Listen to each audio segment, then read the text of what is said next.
Hello everybody. This is our next video, our next installment in our efforts to create our REST API application with Phalcon version 6. Um, we've done quite a lot of work so far. We created a CRUD for users, create, delete, create, update, create, read, update, delete. Brain fart there for a second. We introduced some validation, some sanitization, transferring of objects here and there. And we're going to move on today with a little bit more refinement on the validators and the sanitizers. But also, we're going to explain why we're going to do a major refactoring of the application and how that refactoring is going to help us in the future. In particular, it's going to focus on objects that need to do one thing and one thing only. The way this application evolved on purpose, the way it has evolved. And a lot of pieces of code have been left in certain spots so that it becomes clear when we do refactor and we enter the last stage of the project why we need to do what we need to do. So, for example, I'll give you a very easy demonstration of what I mean by we need to refactor the code. Let's go and grab the UserPostService. All right, this is the code that we did. Reminder, we had to do send generic response to log the error, stuff like that, right? But if you really look at this particular service, it doesn't do one thing. It does many things. It pretty much acts as the composer of the actions that we need to do and also the executor of these actions. So first of all, it sanitizes input and it goes down here and does certain sanitizations. As you can see, maybe this is another domain object, add sanitizers here, and so on and so forth. Well, that's great that we have it here. Where do we have the similar thing? We have it in the put object. There's somewhere down here that we're sanitizing. The only difference is this ID. So whenever we want to make a change, we have to come to these services and do that. And if you really look at what we're doing here, this can be split into different actions, if you like, that can be delegated to a specific component, to a specific class to do certain action. It's as if you're having different workers with different specialties, and then you assign each worker in your business the particular task, and they finish the task, and so on and so forth. It moves on. But in this case, everything is in the same room. Everything is where it shouldn't really be. So the changes that we're going to do a little bit further down this video would be to make sure that we sanitize the data with a specific object, and we're going to try and make it as configurable as possible. We also validate the input, and based on what the validators return, we should return an array. A reminder, we did discuss in the previous video that we need to start using the Phalcon validators for the input. Then we need to do some changes here into the payloads and all that stuff. And then we need to perform the database operation, figure out what's going on, and then return the user back. So these are all separate tasks that we need to take out of here. Okay. The same thing happens with the user put service, the user get service. Additional things are happening in the login, logout. As you can see here in the login, for instance, we're doing some sanitization here, we're doing some validation here, then we're doing some database operations here, again verification, and then token token related operations, and then we're sending the data back. So all these tasks, we can split them into smaller components that would allow us to utilize our application better, and it would separate each task to an individual little black box that will be responsible for one and one thing alone. As I mentioned before, we did this on purpose to see how easy it is to get distracted and start putting things into one big class or one big method, and then lo and behold, a few months down the line, the method became so big that it's hard to understand and it's very hard to maintain. So let's keep this thing as simple as and as small as possible, and work our magic here. All right. So let's begin. We're gonna start with the validators or the sanitizers. Let's start with the sanitizers, right? We need to be able to do this here. Okay, so in this case, we're in the LoginPostService. Let's go to our components, and so where should we put this? Let's create, we have a user here. Okay, let's create a folder here called Auth.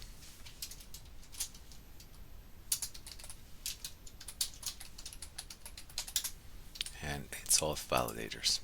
Okay, and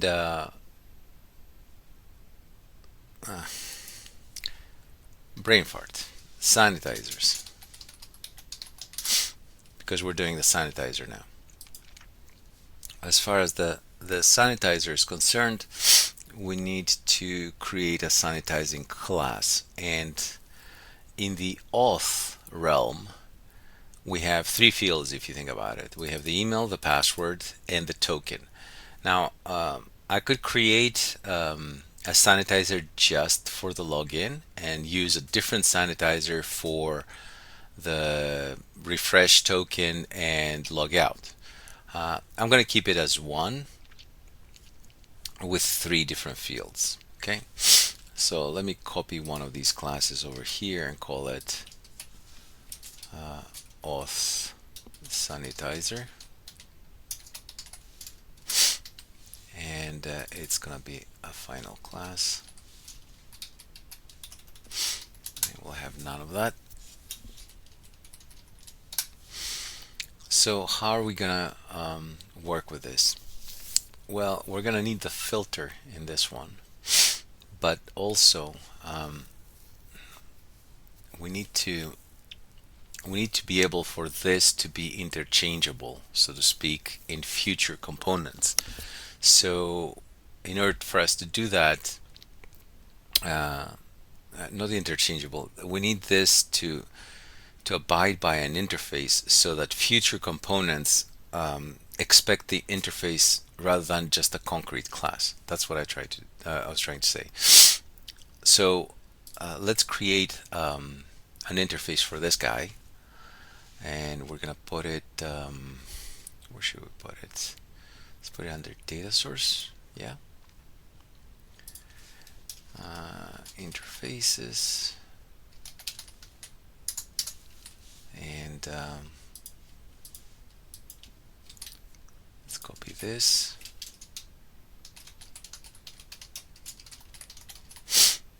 Sanitizer interface.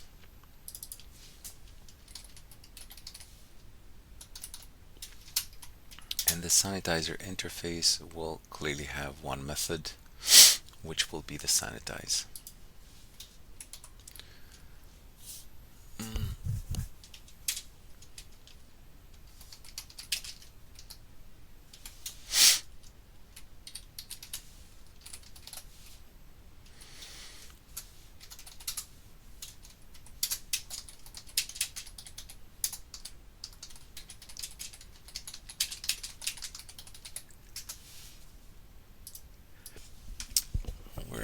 gonna worry that much about the array types here. We're certainly gonna introduce different types for PHP Stan, but for now we just leave them like this. And of course I put it in the wrong folder. It has to be under interfaces. Alright, so these are interfaces. AuthSanitizer implements sanitizer interface, and we're gonna add the method stubs. Alright, so what will this sanitizer do? Alright, for starters we need the filter in here, so what we're gonna do is we're gonna say public function construct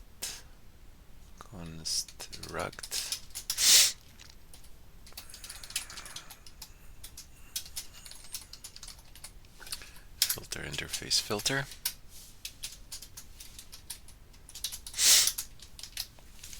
And we're using filter interface here instead of just the filter is because you might have your own filter class or implementation that you want to send out. Okay. Now, what we're gonna do is set defaults, run sanitize all fields. The fields can be null,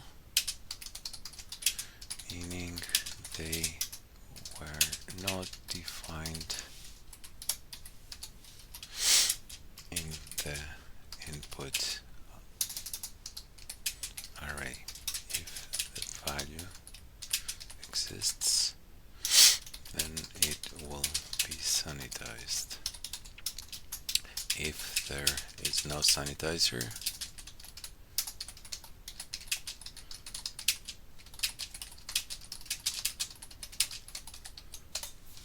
alright, so that's what we need to do, and then return sanitize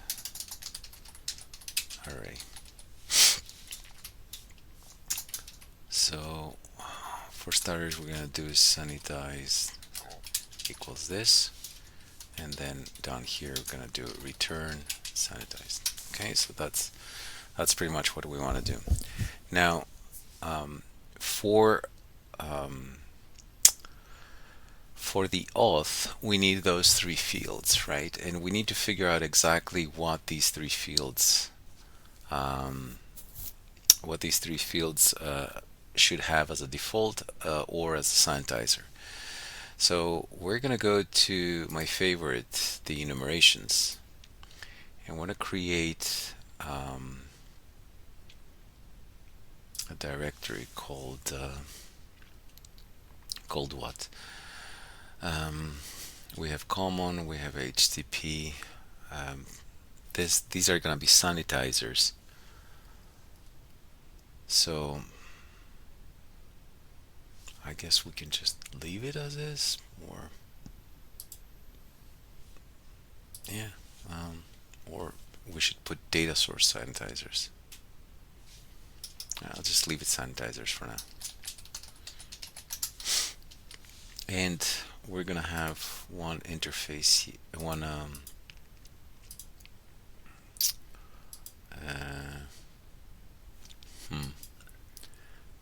yeah, let's get this one.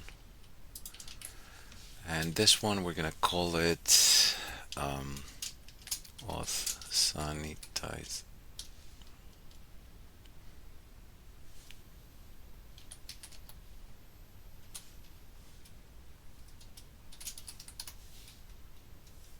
There you go.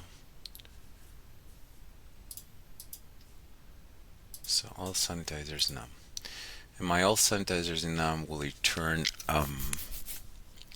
what are we returning? We need the filter name and we need the default value. So okay, let's get the fields first. Let's do the fields. So let's that's the thing, that the default value could be anything, which is mixed, and the filter is a string. So I don't think we can utilize the name per se. Let's leave it as is, like that, and see how we can work with this. So the three fields that we have are email, and then we have password, and then token. And then we have public,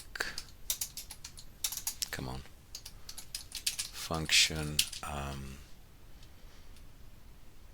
filter, and that will be a string. And then we have return match this. So if it is self email, that one will be the filter email, otherwise self, oh no, otherwise default equals empty. And I'll explain that in a second. So that's that. And what is the default value of this?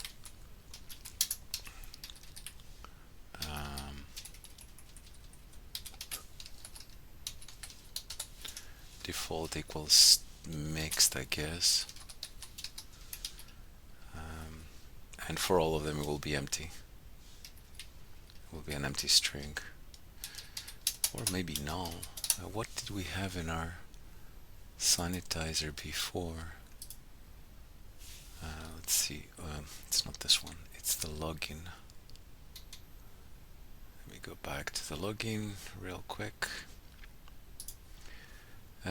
We had empty, right? So we were sanitizing them with empty. So our enumeration will return empty. Okay. So here's what we're doing. We're defining the fields that should exist in the input element, and the input element is the one that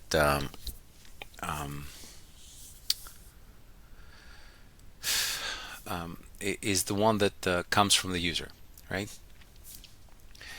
What we want is we want to have a default for everything, so that we can figure out whether there is something there or not.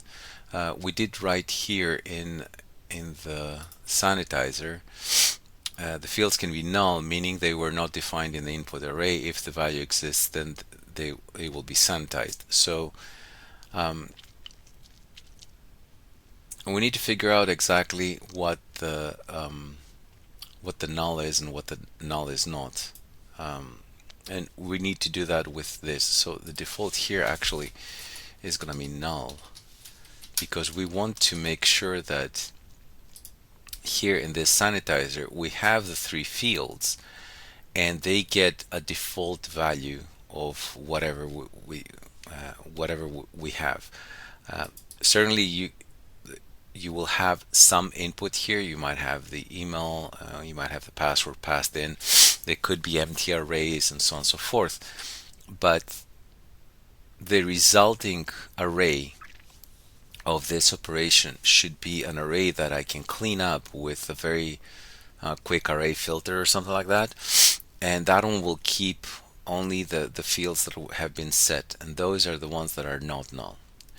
Okay, so in order for this to work, we have this enumeration where we have the three fields, and we know that their default will always be null, and the filter, the array will be filtered, the email will be filtered with filter email, and everything else will be empty. So if I am to implement that here, what I could do is I could say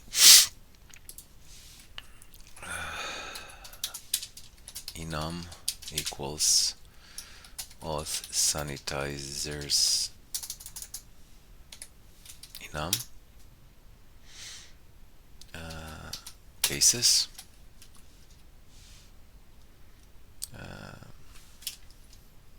fields. These are the fields. And now what we can do is for each fields as field. And so for starters, we need to get the value, right? So value equals input field and then the name of that. So it will come here and it will match this. And then we have to match that. So here in my for each, we'll say value equals input field name, the name of the field, or field default.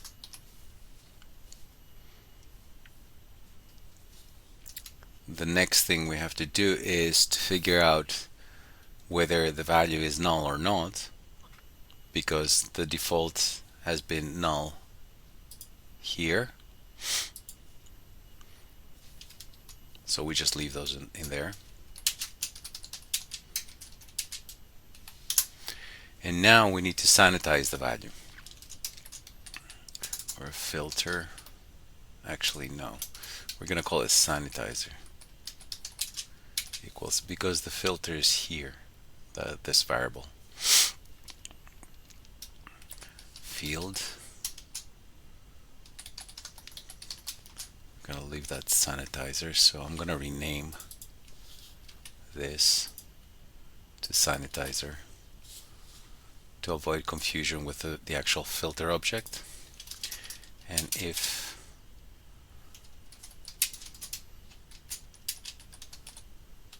the sanitizer is not empty, value equals this filter sanitize, it will be value and then sanitizer. So this value is either the input of the field, the name of the field. In our case, it will be either email, password, or token, or it will be the default that we've put in the enumeration, which will be null for all of them. If it's not null, then we're picking up the sanitizer. It will come back here and it will give you filter email just for the email one. The other ones, it will be nothing. So now that the sanitizer is not empty, then sanitize it. And of course, right after everything, we need to assign it to the array. And I just need to move this at the top of this. And now with this little enumeration, we managed to kind of like automate this. Of course, we can move this to an abstract class and just pass or set this one up, and it will do all the work for us. And that's coming up a little bit later. So that's our sanitizers here, right? So how can we use this to our benefit? Well,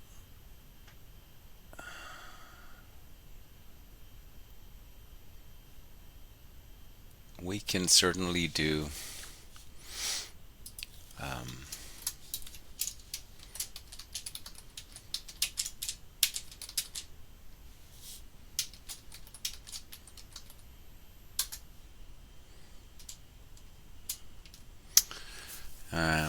do we have the filter somewhere?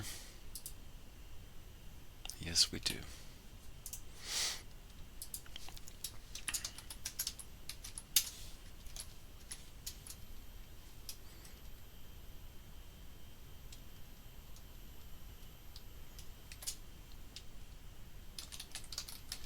Sanitized equals sanitizer sanitize input.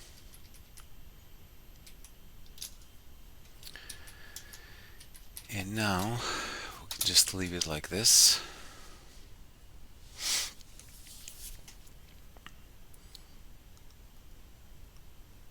So we know that it is going to be an email, and we know that it's going to be a password and stuff like that. We know that these would exist in the array.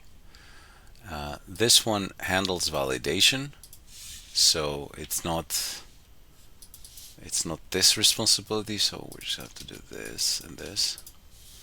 At least those two are sanitized, so I don't have to do anything here. If I move this logic the way we have it into the, for argument's sake, into the post service, it will be this part that will need to be addressed.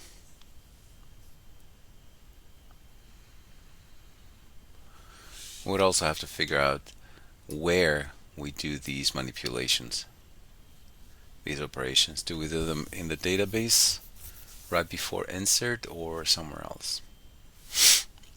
Okay. So now that we got this the sanitizer going, we can certainly utilize this for any other need that we might have. So AuthSanitizers in num handles everything that we want. The auth service, where was I?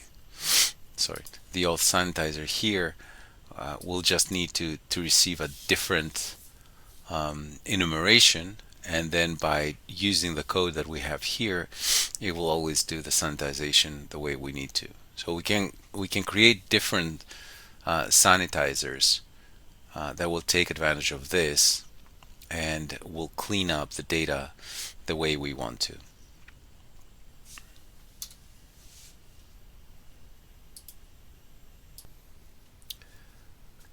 Now what we can do, of course, is come back to here to the LoginPostService and introduce this sanitizer for the other two services, the logout and the refresh. And of course we need this class here, right? So let's go to our glorious container. And what we're gonna do is we need to create the sanitizer somewhere. We don't have it, so it's fine. Let's do QRS. Let's put it up here. Sanitizers and public const sanitizer auth will be sanitizer auth, and for the registration of that will be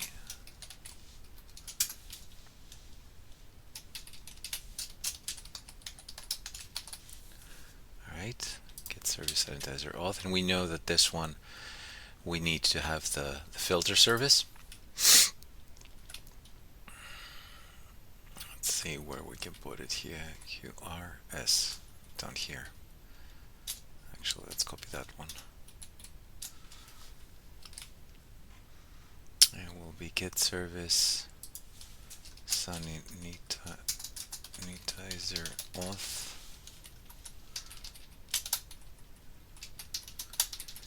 And that one will be AuthSanitizer class. And what we will need in here will be the filter. And while we're at it, here we're passing the filter. Let's have a quick look if it's used anywhere. So it's used in the refresh, is used in the sanitizer, and used again in the logout to filter things. So what we can do in the abstract auth service, we can get rid of the filter, and we can put in its place the sanitizer. protected, read only sanitizer interface, sanitizer. Okay, and back to the container. This is the abstract auth service. Get service auth post with login, logout, and so on and so forth. So we need to get rid of the filter and put AuthSanitizer auth. So that's what we're gonna inject it. And we're using the interface because we could very well change the AuthSanitizer to be two different sanitizers, one that will sanitize just the token and the other one that will sanitize the user and the password. And in that case, because we're using the sanitizer interface here, it wouldn't matter. Our signature will be the same for all three classes, right? So now the login post service doesn't need that. We don't have the filter either way. It will be this sanitizer sanitize. And now if we go to the other two classes, we're just going to do that. We're not going to do the filter. Sorry. We're going to do that, and then we're going to get the token.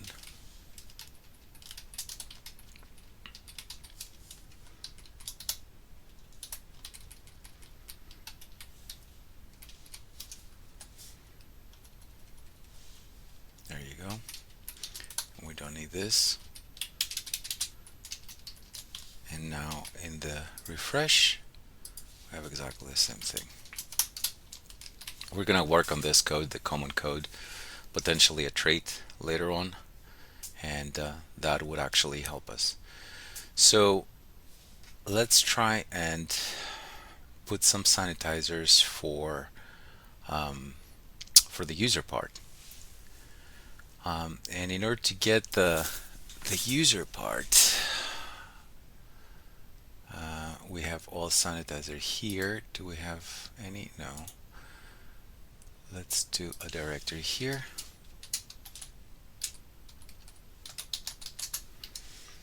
And in the AuthSanitizer, let's copy it here, and we can call it what? We can call it UserSanitizer. And the UserSanitizer will have its own enumeration.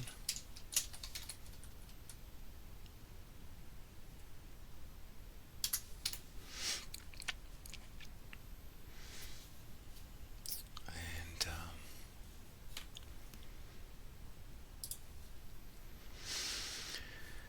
okay, so let me copy these.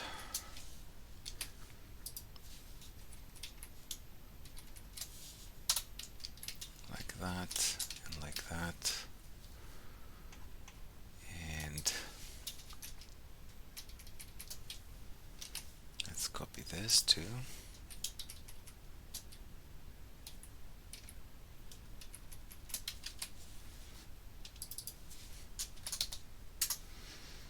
Alright, so this is the default. Return match this, and it will be ID, status,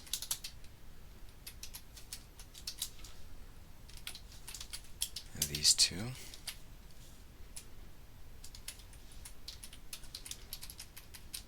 Will return 0, and everything else will return null.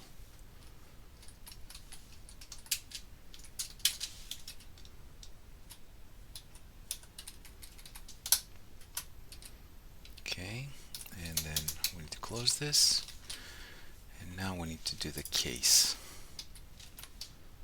here, like that, and then close it. And also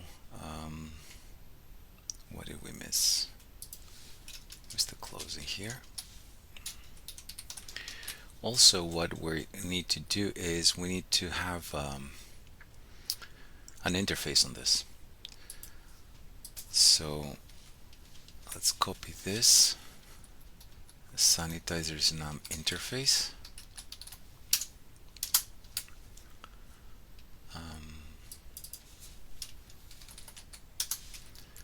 And it will have the default mixed and the sanitized string.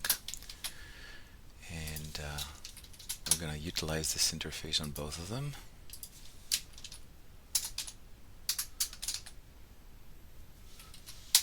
This and then this.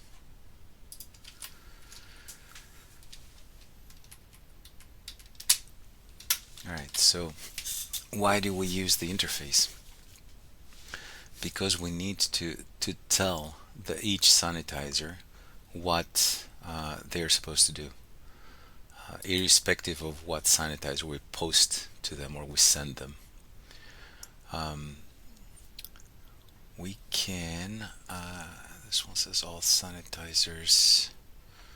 I'm wondering if we should put all the sanitizers in the same spot or have things here and there. Decisions. I think I'm gonna leave it here at the top. So let me copy this in the data source. Yeah, it's down here. So it will be abstract sanitizer, and this one will be abstract class. The filter, yes. And then what we need is a property, protected string, enumeration, enum equals nothing. And then what we're gonna do is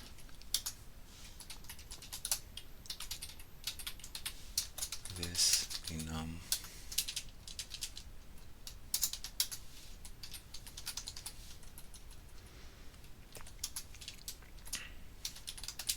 equals enum cases. So this one will be sanitizer enum interface, and then this one will be like that. So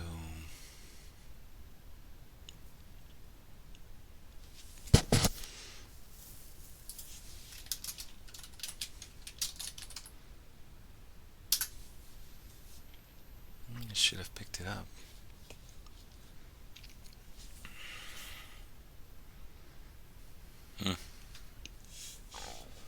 I didn't put the extents in the interface. Hold on.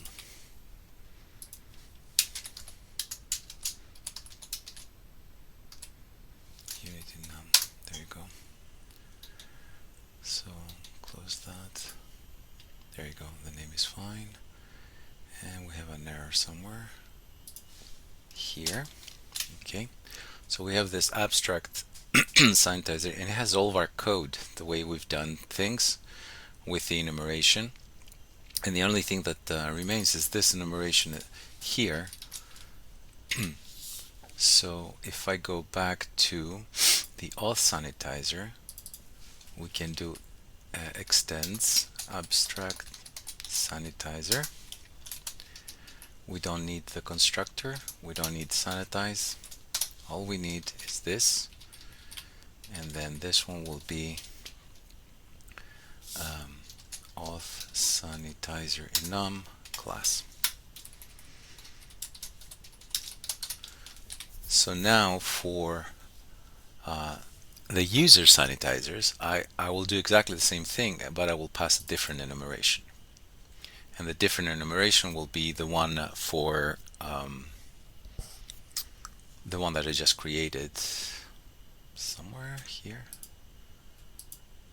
This one, the user sanitizers.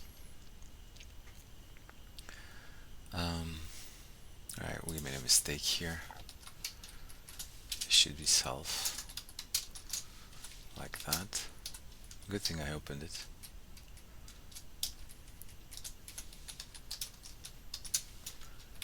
Like this. There you go. That's better.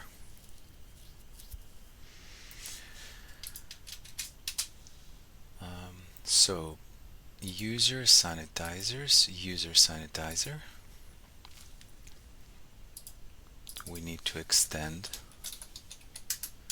abstract sanitizer and protected string enum equals UserSanitizers enum. Oops. Class. And all this we can get rid of. So these two sanitizers are going to be working with the same code because we're feeding them a different configuration object, which comes by means of the enumeration.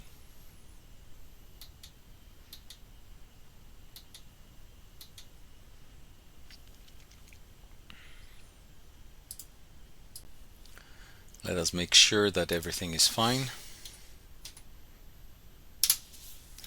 We're just going to run the tests.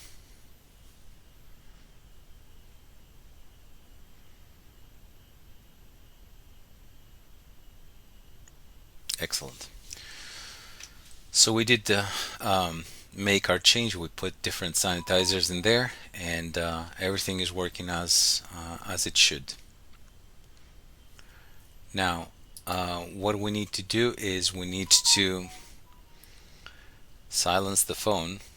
That's important, which I always forget. I apologize. Now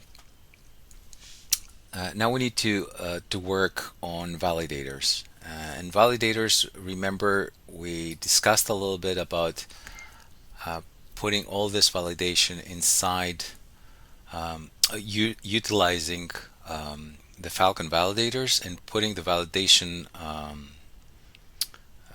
logic in its own component. Right before that, let's quickly get this and go back to these guys here and have a look at what they require. Okay, so this one requires the filter here.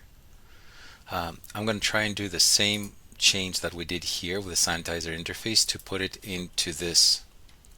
So what we're going to do is sanitizer interface, and then it will be sanitizer container. It's get service user, and that one will be sanitizer, and it will be user.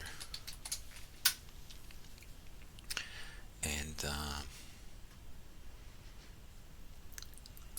get service sanitizer.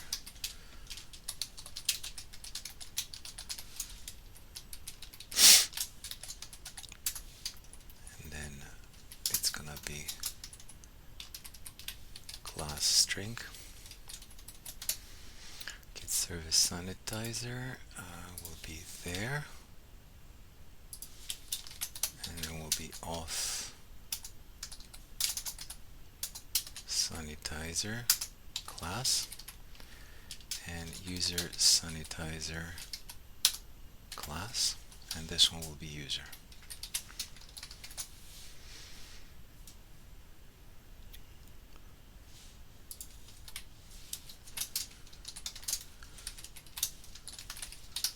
Alright, so let's have a quick look. Sanitizer user in the get service user. This is the filter that it requires. Yeah, so far so good. So getting those, the abstract user service gets this sanitizer in there. Login, we don't need it. We don't need it. Let's have a look at the delete.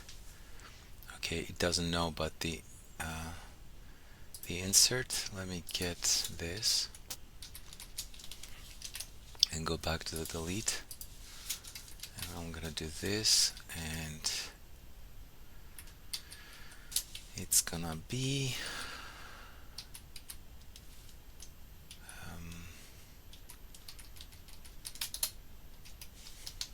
sanitized ID.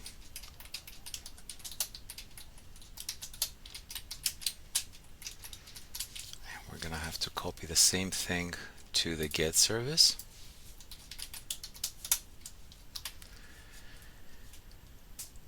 And here's the question: did we put the ID in our sanitizer?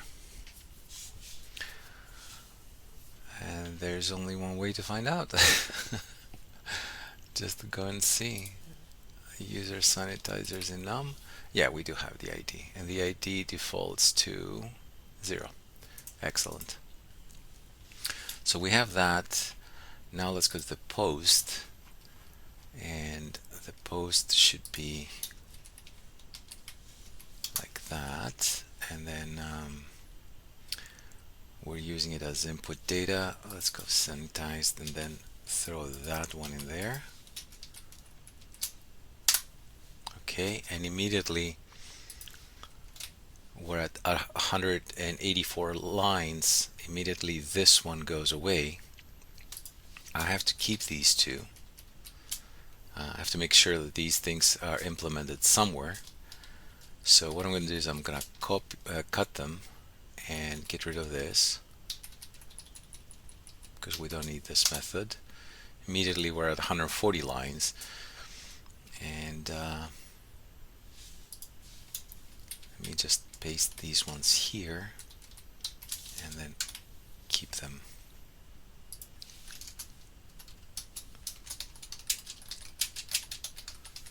Check the dates.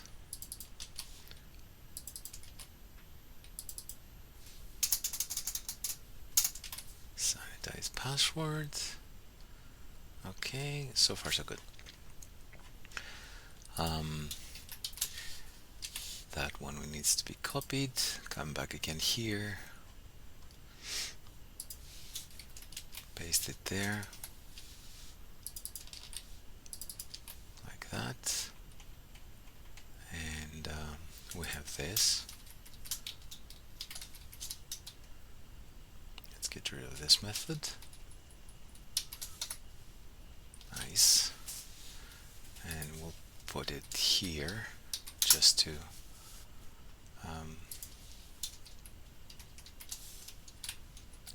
keep it.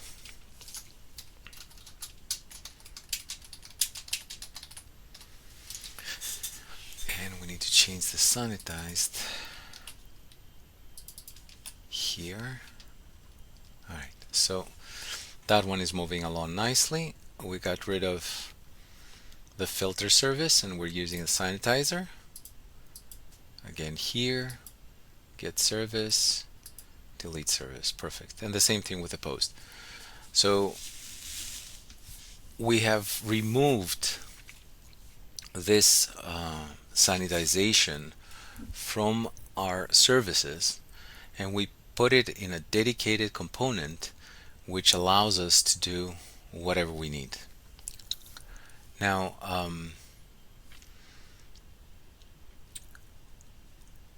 don't forget that we're passing the sanitizer interface here, and because we're doing that, our contract, so to speak, in this class is that we need an object that implements this interface. It doesn't matter which object it is, we just need one of those.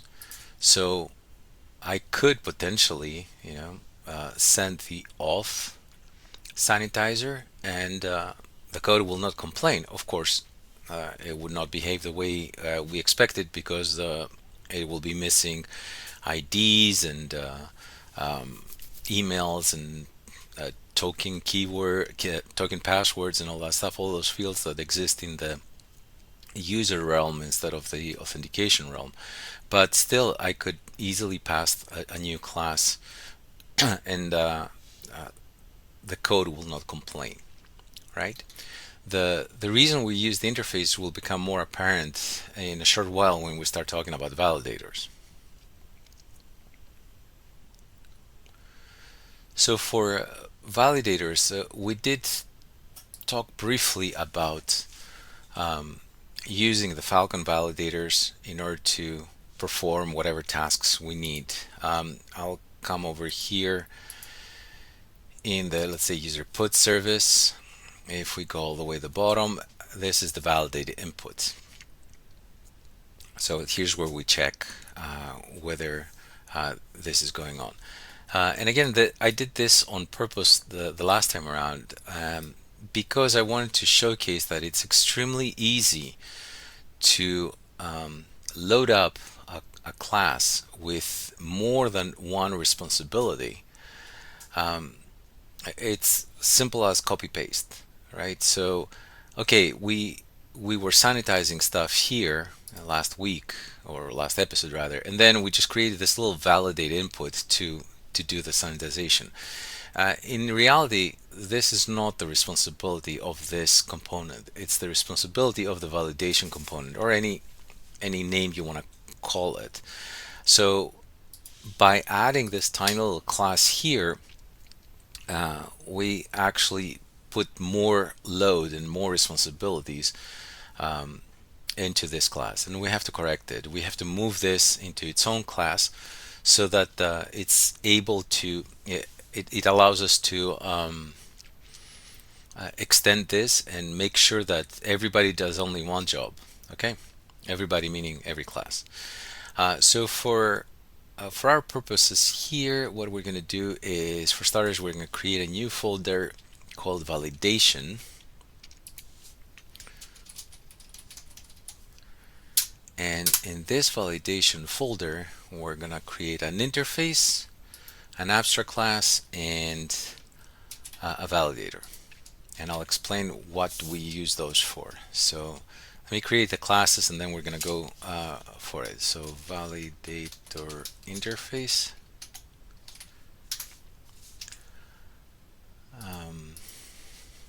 We need ABS int. We need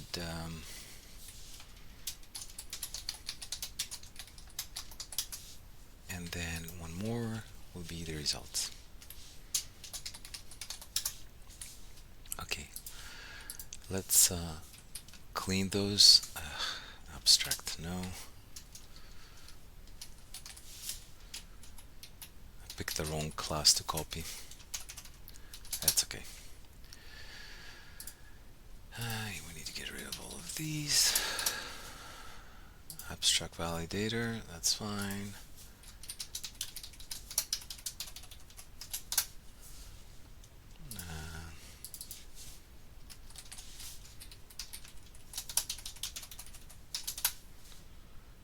And interface here.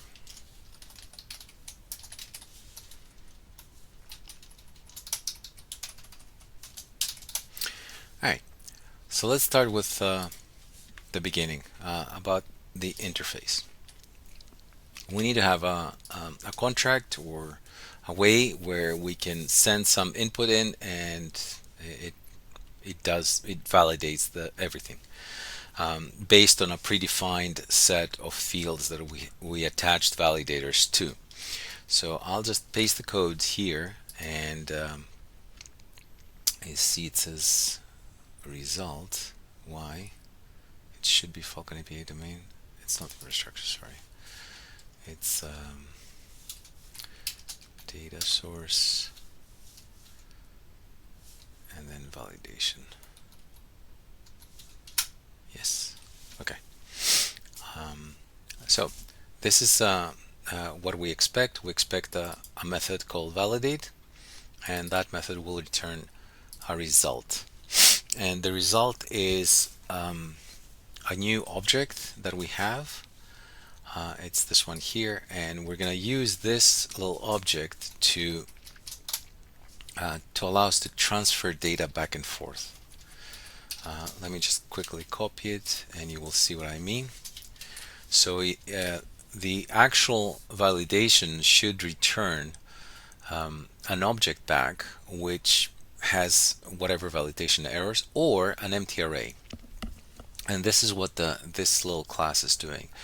What we're doing is we're supplying it with an array of errors, and of course when the time comes it will emit those errors back to whoever you wanted. But we also have an additional array called meta, which is additional data that we might need during the validation process. You will see how we're going to use this particular meta a little bit later. But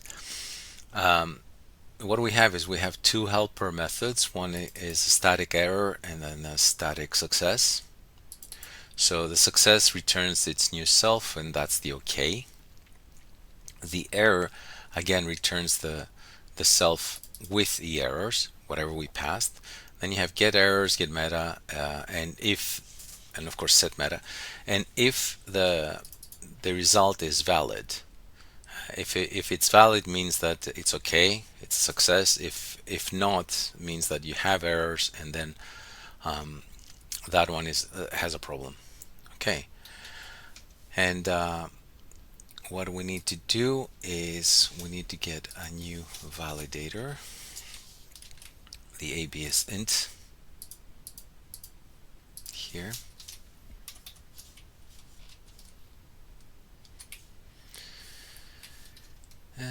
It's final.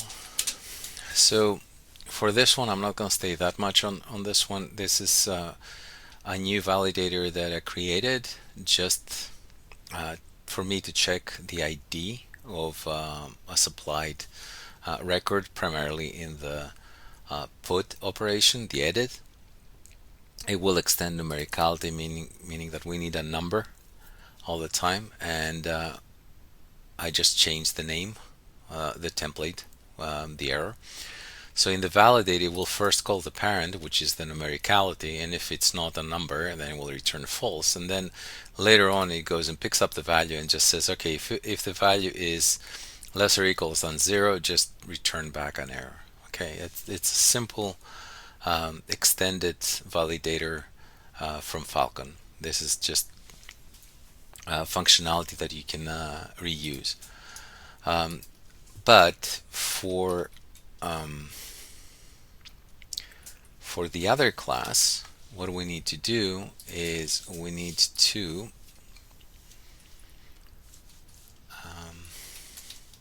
paste the code here. No, we don't have the validator enum interface. Oh, dang it. Okay. We're going to paste the code here, and you notice here we have a protected string here, fields, and then it just does a few things. It's pretty much the same code that we did with the sanitizer, so we're going to drive this with enumerations. Okay, and let's go very quickly through the code.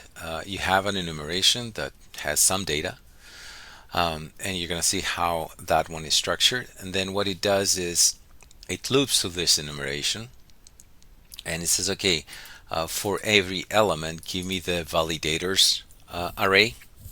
So you get the validators array, and then you iterate through that. And what you do is you're creating a new validator object that would be presence of ABS int, the one that we just created, email, or whatever else we want. And then you, with that object, attach it to the validation object. It's this one here, the validation. Attach it, and then once you attach all of them, call validate on the input that you gave me. And once you do that, then the validation component of Phalcon will go through the input if any of the fields registered exist, and then it would perform the validation operation. For instance, if the fields are missing, if fields are pure emails or whatnot. So and then it will return back the results array, which is the result of the validation. Okay. So now, as you can tell, we have to go and create the validation enum interface so that we're able to utilize this. All right, let's go to the enumerations, I think.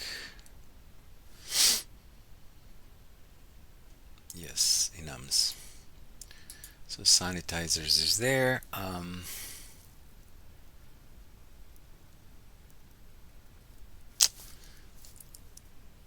I will put one called Validators.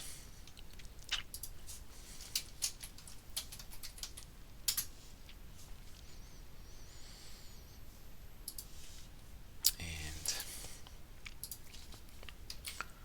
let me paste this. It will be Validator enum interface.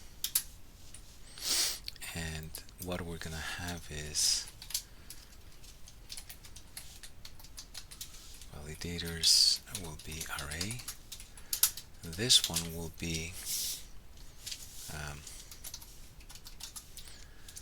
array key, and then it will be a class string, I think. Yes, it's a class string. So now that we have these validators, we need to create one that will do a certain piece of validation for us. So let me just copy. Yeah, might as well. So let's copy this, and we're going to call it auth login.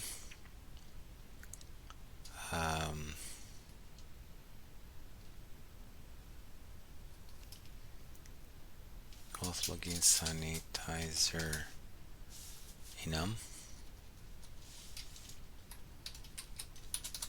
There we go. So the auth login sanitizer enum, actually it's not class, it's enumeration.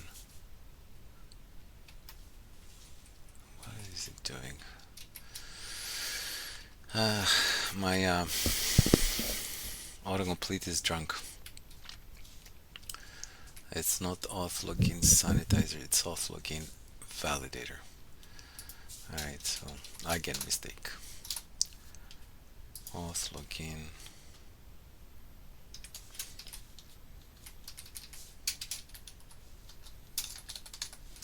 validator enum. Okay, and then it will be enum login validator enum implements validator enum interface. Okay, and we just validators array, and what that will return is alright, we're gonna have case email, case password, and then it will return match this case self email. That one will return an array of presence of class and email it's not this it's the validate. You have to be careful with names. We didn't do a very good job at keeping names very clear with Phalcon, so sadly. The self password will be presence of. So what we have here, we're having an array per element, and on this one we're going to run the presence of validator, and on this one we're going to run the presence of and the email. Right, and of course we're mapping this to every single field that we have in that operation. So the input of login will be an email and a password. Again, if I copy this, and instead of saying auth login validator, I make it auth token validator. Clearly this one will become token. I need to get rid of this little line here, and for this the token, actually we don't even need to do that. All we have to do is, because we have one field, return the presence of class. So this particular validator will run and validate whether there is a token present. Alright, so we have these two classes, these two enumerations, and we can certainly use them in the auth part of the code. So if we go to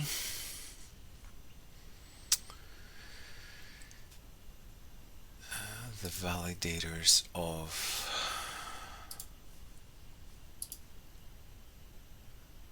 auth. No, we don't have any. Okay. All right, let's create one. And this one we're going to call it,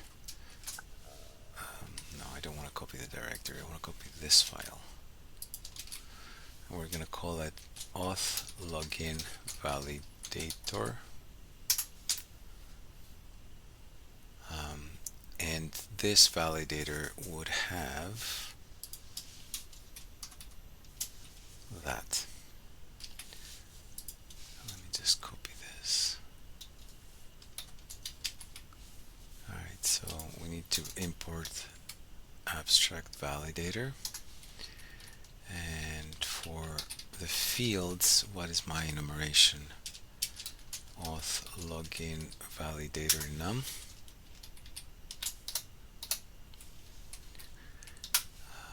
We'll just leave this input result from the validation, and the HTTP code is num. So ignore this auth input for now. We're going to come to that when we're talking about data transfer objects. What we did is we created the abstract validator here, and that one, did we import this? There we go. And that one implements the validator interface, which is pretty much the validate, right? So our initial class, the way we got it here, has the enumeration, which allows the run validations to proceed. And then once the run validations hits an error, or has errors, whatever, it will come over here. And we don't want to send the errors back the way they came from whatever validation path we have chosen. In this instance, what we want to do is we want to send incorrect credentials back. We don't want to tell them that the username is password is empty, or the email is not a valid email. We don't want to tell them that. We just want to send incorrect credentials. And in the other validator, which is going to be the next one here, we're going to call it token, of course. And in the token validator, token validator class,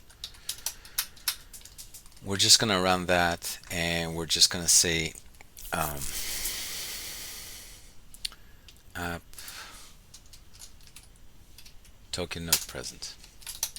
Alright, so if we see any errors, we're just going to say the token is not present. Of course, we have other stuff to do here.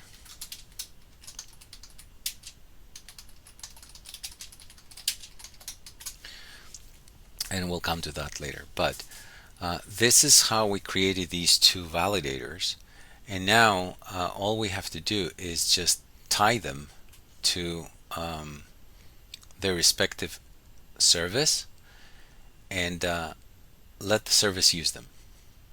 Okay, so if I go back to the auth part here in the login, all right, we do the sanitize, but then we have this that doesn't really help us much. So what we're gonna do is we need to validate the actual payload, whatever came from from the user. Well, in order to do that, we discussed in the past that we're not gonna worry about user input or database output. What we're gonna do is we're gonna utilize data transfer objects better, in order to transfer data back and forth in our domain. As you can see here, and we're going to come to this in a moment, but I just wanted you to see, as you can see here, this transport repository where we're creating the user transport record, we started polluting this one too, because now we made this a storage of different pieces of information, and then we made it a generator of output. And this one was a generator of user transport objects. So there's certainly a lot of work to be done to get rid of all of these additional tasks and leave things the way they are. Okay, but for now we know that we're gonna have to do additional checks here, and we know that in order to get the validators working, we have to create data transfer objects. Okay, now let me go to this guy here, the login. Let me close these files. Got too many files open as usual. So in the LoginPostService, what I really need to happen is I don't want to be working with arrays and all that stuff. I want to have small objects that would allow us to do the work the way we need to do it, and then just keep on going. So in the ideal world, what I want to do is I want to have something in these lines. Validation equals, let's say, validator, and validate user. Is that the user? Okay, login DTO or DTO. All right, that's what I want to do. So I want to be able to have all my data injected and then everything transferred into smaller objects. So how can we get to do this? Well, I'll just copy it. I'll just clone it. For starters, we need to figure out the validator, right? And in order to get that, let's have a look at the auth service. We have a signature here, but we need a different validator for different operations.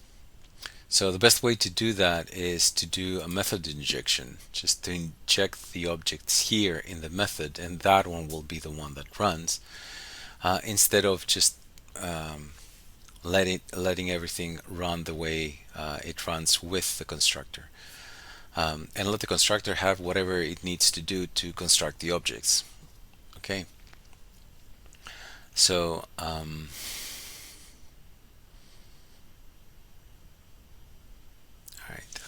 in order to do this, we need invoke. Well, here's the problem. This one implements the domain, right? The domain interface. So if it implements the domain interface, we cannot change this invoke. If you recall, this invoke is kind of like rock solid in this implementation. So we have to find a different way to do the work that we need to do.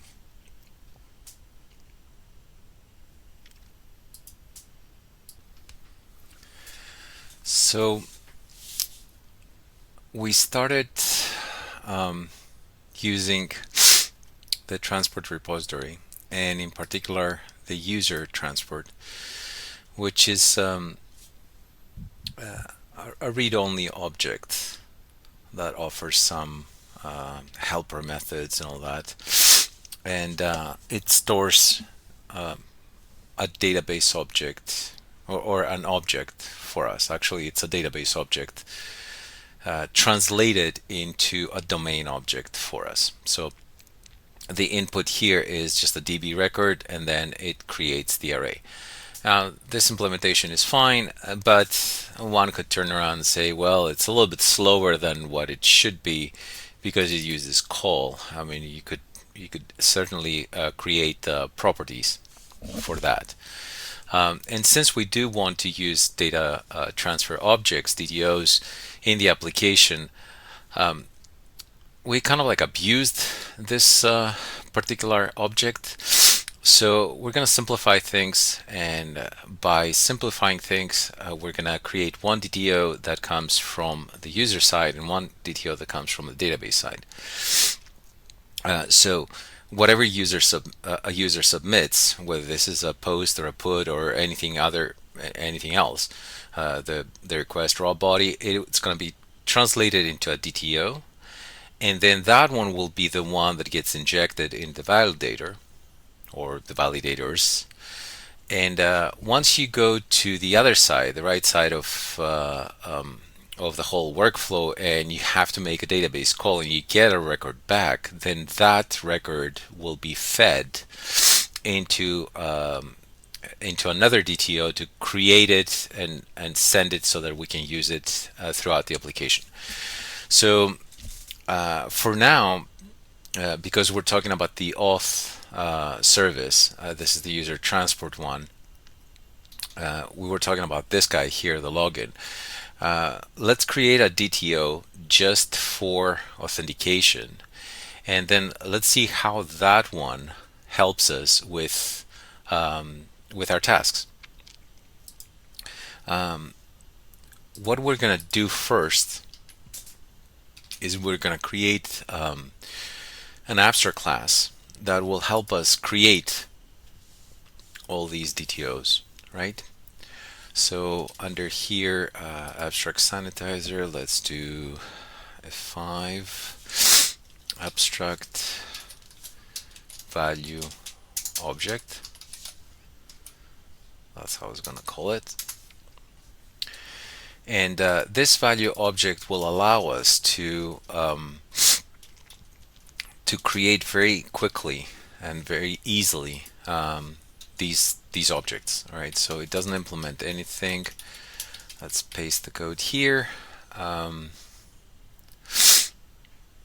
that's fine. Abstract I copied more, and then input types. Okay. Don't worry about the highlighted line, it's because I don't have an implementation for this. So what we're going to do is whenever you're going to call new, it's going to require a sanitizer interface. Components data source. Okay, it's going to require a sanitizer interface, and then what it's going to do is going to call sanitize. So whatever comes out of this, whatever comes out of this value object will already be sanitized, which makes our life a lot easier because all we have to do is just create a call new with the relevant sanitizer and the relevant input, and what we're going to get is a clean object where we can use it. So let's see that how that would work with the auth. So if I create a directory here called DTO, I know, very original, and then paste that and call it auth input. So this is all the input that we get from auth, and let me copy the contents instead of typing it. Abstract value object, and then all right, so what this this object does is the constructor is very clean. It's email, password, and token. They could be null, and then it creates itself by that. And of course, the new is what we use to create that object and have it do the work for us. So coming back, now that we have this value object, coming back to the LoginPostService, what we can do is just not even worry about that and just say DTO the data transfer object from, or we can call it DTO input, equals auth input new, and here we're gonna have the sanitizer,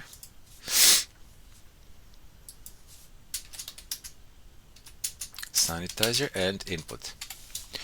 And now things become extremely easy because I don't have to call sanitize. The DTO does it for me. And I don't have to worry about these other two because we're going to take care of that with the validator. So how are we going to do that? I'm glad you asked. So what would our validator be? Let's have a look. The validator's auth login validator. Let's create one.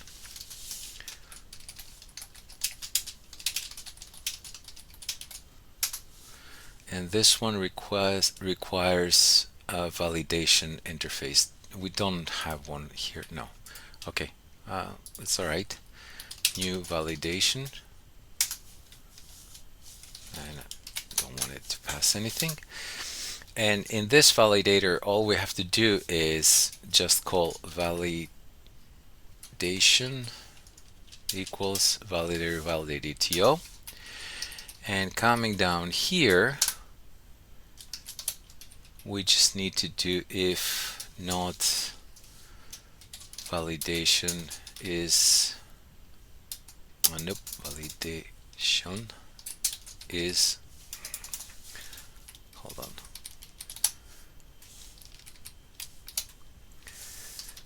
we can just call this results.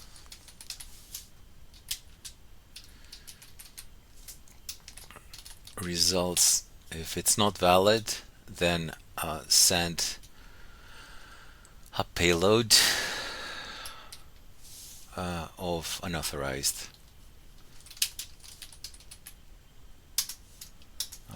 domain status unauthorized, and we're gonna send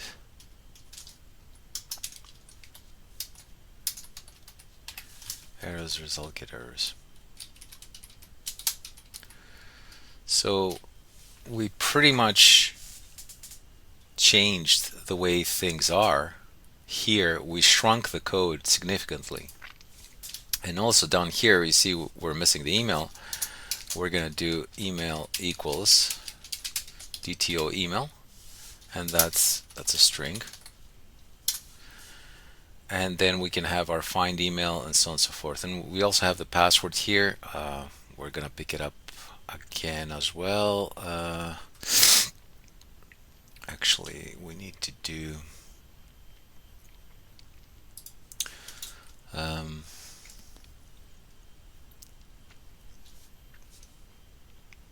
invoke user password.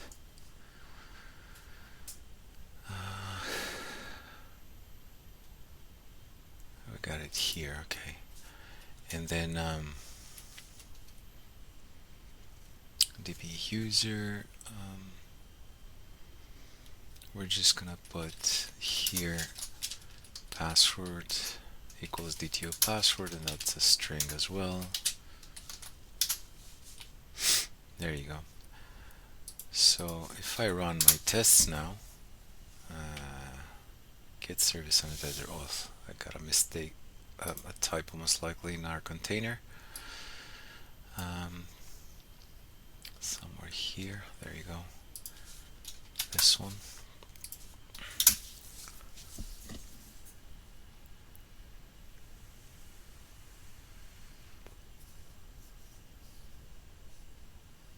All right.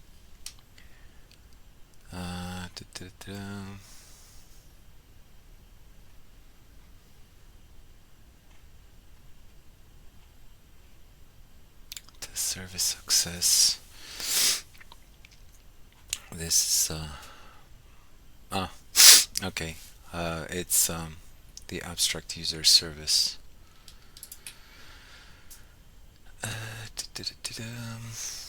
Let's have a look at the user services. What's my signature? Yeah, the abstract. Oh, that's the auth service. Okay. Here, query, transport, sanitizer, and security.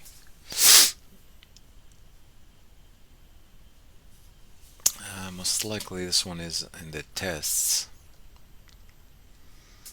Let me quickly double check that. And if it is, we're just going to leave it because we're going to correct the test en masse. So it's not a big deal. So services, user, post test, line 139.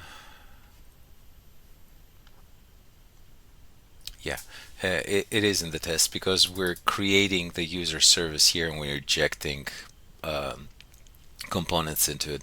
We'll certainly change this to pick it up from the DI container, so it makes it a little bit easier for us. We can mock it, of course, but we'll just leave it. So the tests are in good shape. The errors that we see here are coming pretty much because of the wrong stuff that we have in the constructor there. All right, so one other thing that we need to do is, now that we got everything sorted out and we're working towards creating little components that are going to help us make sure that everything is fine in our database, and they're one after another, and they are all responsible, each of them is responsible for a single task. Then what we need to do is we need to continue this effort and keep on refactoring our code without losing sight of what we want to achieve. And in order to do this, we need to make additional changes. So one of the changes that I have seen, and of course we need to address it, other than continuing with the validator, which will come as we go along, is the fact that we need to have a way of creating payloads here like this, but a little bit easier. So the return new payload is okay, but I'd prefer if the payload class was the one that was handling everything with just a method call. So this is a convenience change. Some people swear by it. They want these things to happen. They don't like seeing new when you create a new object in your code. It's entirely up to you, but I found that this particular methodology to be very easy for the eye to read, and it does exactly the same thing as a new. And it reduces the code as well. So what we're going to do is we're going to clone the input and we're going to call it payload. And this payload is going to be the one that will replace or enhance, if you like, the one that we currently have. Now let me copy the code and paste it, and I will explain what this does. So it extends the Phalcon payload, which is perfectly fine. And what we're doing here is we're arbitrarily making some changes that we want in our application. There's nothing wrong with doing that, so long as you know that this is going to be now the new payload that you're sending back to your users. So I'm changing the constructor, and I'm saying that, all right, you're going to have a status, which is the original constructor, and you're going to have data, which is again original constructor, but you're also going to have an errors array. And the way we're constructing the result is the result will have either a data or an errors array in there. And if you recall, that's how we're sending data back through the responder, right? And then I'm creating convenience methods, so static ones, so that I can do a created, which will set the domain status to created, a deleted, so on and so forth. When I have an error, I will have the array error, the status will be error, and the errors now will be populated. Same thing with invalid, same thing with not found, success, unauthorized, and so on and so forth. So this is a new payload object that I can utilize to have it work for me for the rest of the classes. So in the LoginPostService, oops, you see we got payload here, all right? If I go to the domain interface, it has the payload here. Well, I don't want this payload, I want mine. It's this one. And because we're in the same folder, same namespace, it's not going to change anything. So now the auth service here will need not the Phalcon payload, it will need the other one, this one. And now we have the get unauthorized payload. Abstract auth service. Well, we can certainly return payload. Actually, we can get rid of this, and we're going to use it. I'll use the helper methods in the other implementation. So if we go here and we go to the LoginPostService, we have the Phalcon payload. We're going to use ours. Oops, sorry.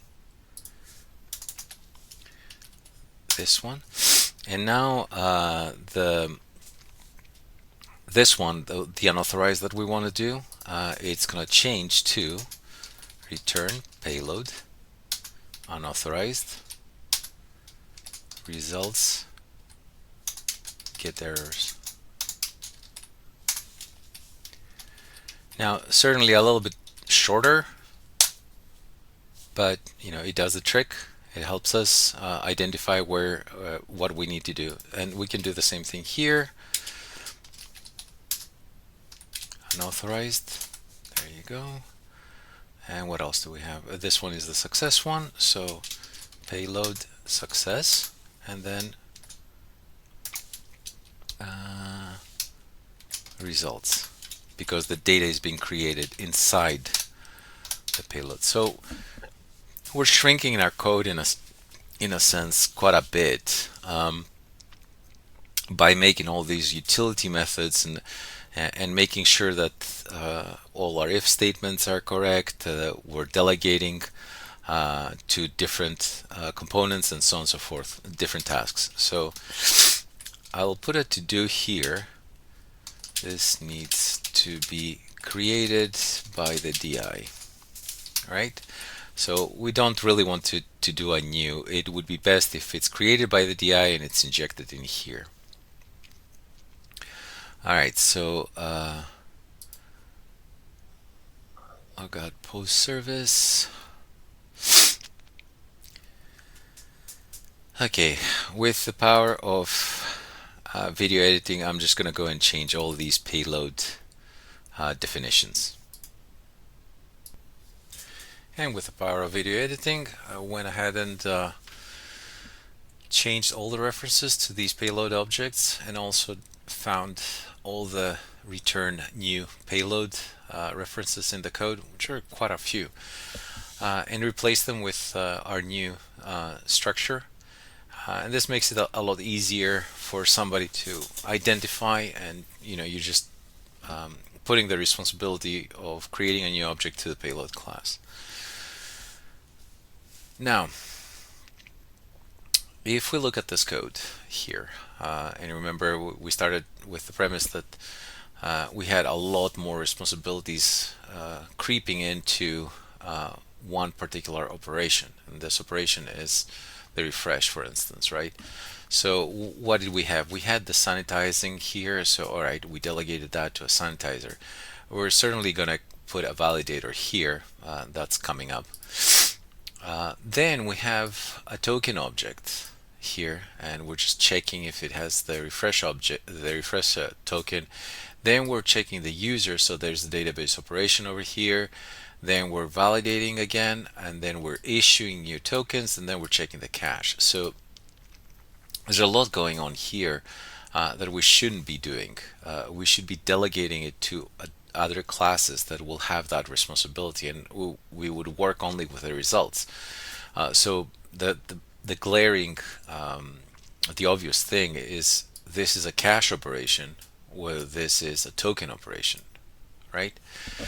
So we will need to work with the tokens and create a token cache and a token manager of sorts. The token manager will be responsible for creating, reissuing, revoking tokens, while the cache one will be the one that will validate and invalidate different tokens.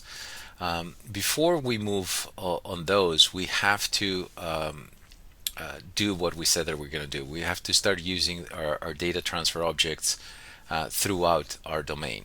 Okay, so we created a DTO here, the auth input, but we didn't do one for the user. So let's do one here. And for the user, we're going to do two actually. The first one will be the one that will receive all the input that comes from the outside world, right? Whether this is a get or a post or a put, whatever the client, the consumer of this API, whatever they send us, we're going to translate it into a DTO, and then that domain transfer object will be passed on whatever we want to.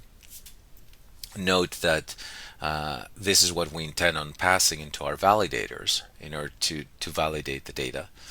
And then we need to have another one which comes from the database. So if you go on the right side of the equation, it's the database service that provides data which has the same or different fields, and then we have to create a DTO there, which will be passed again into the domain and will have to go wherever it needs to go. So we just need to create those two DTOs. The user transport here is certainly a DTO with a little bit of convenience methods and all that stuff. It uses an array instead of properties.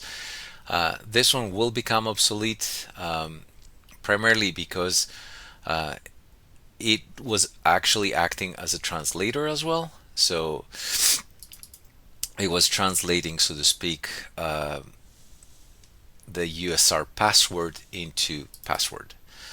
So we want to get away from that too. So again, our DTO was doing two different things, meaning it was doing a translation or a mapping, if you like, of database to domain properties, and we need to get away from that. So we just need to create our two objects and we'll be gold. So let me just copy this one, and we're going to call this user input. This is what comes from the user, from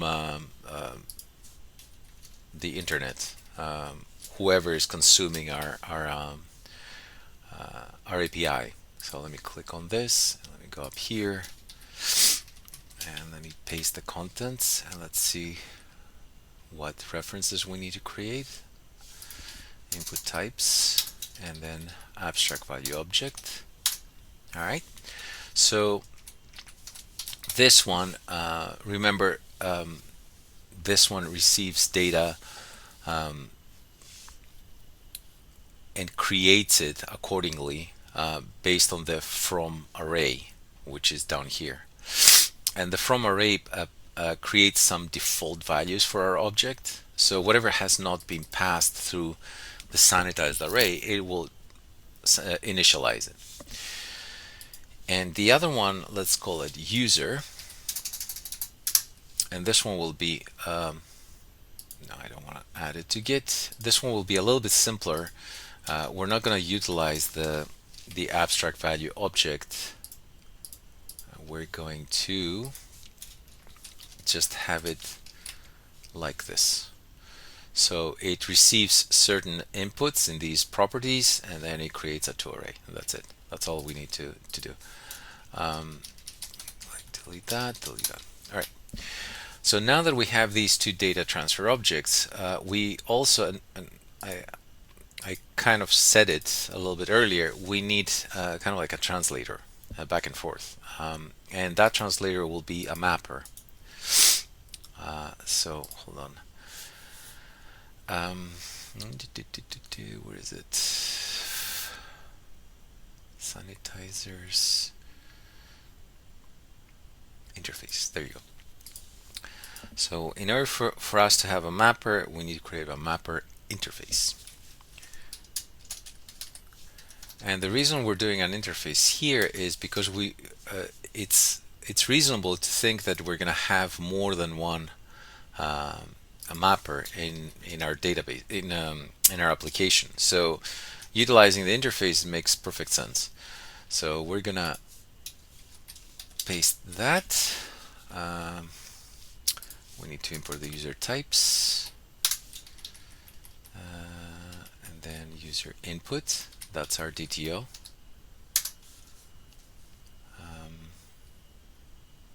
Yeah, that didn't work, did it? I need to put that there and then get rid of this. There you go. And this one will be a user DTO.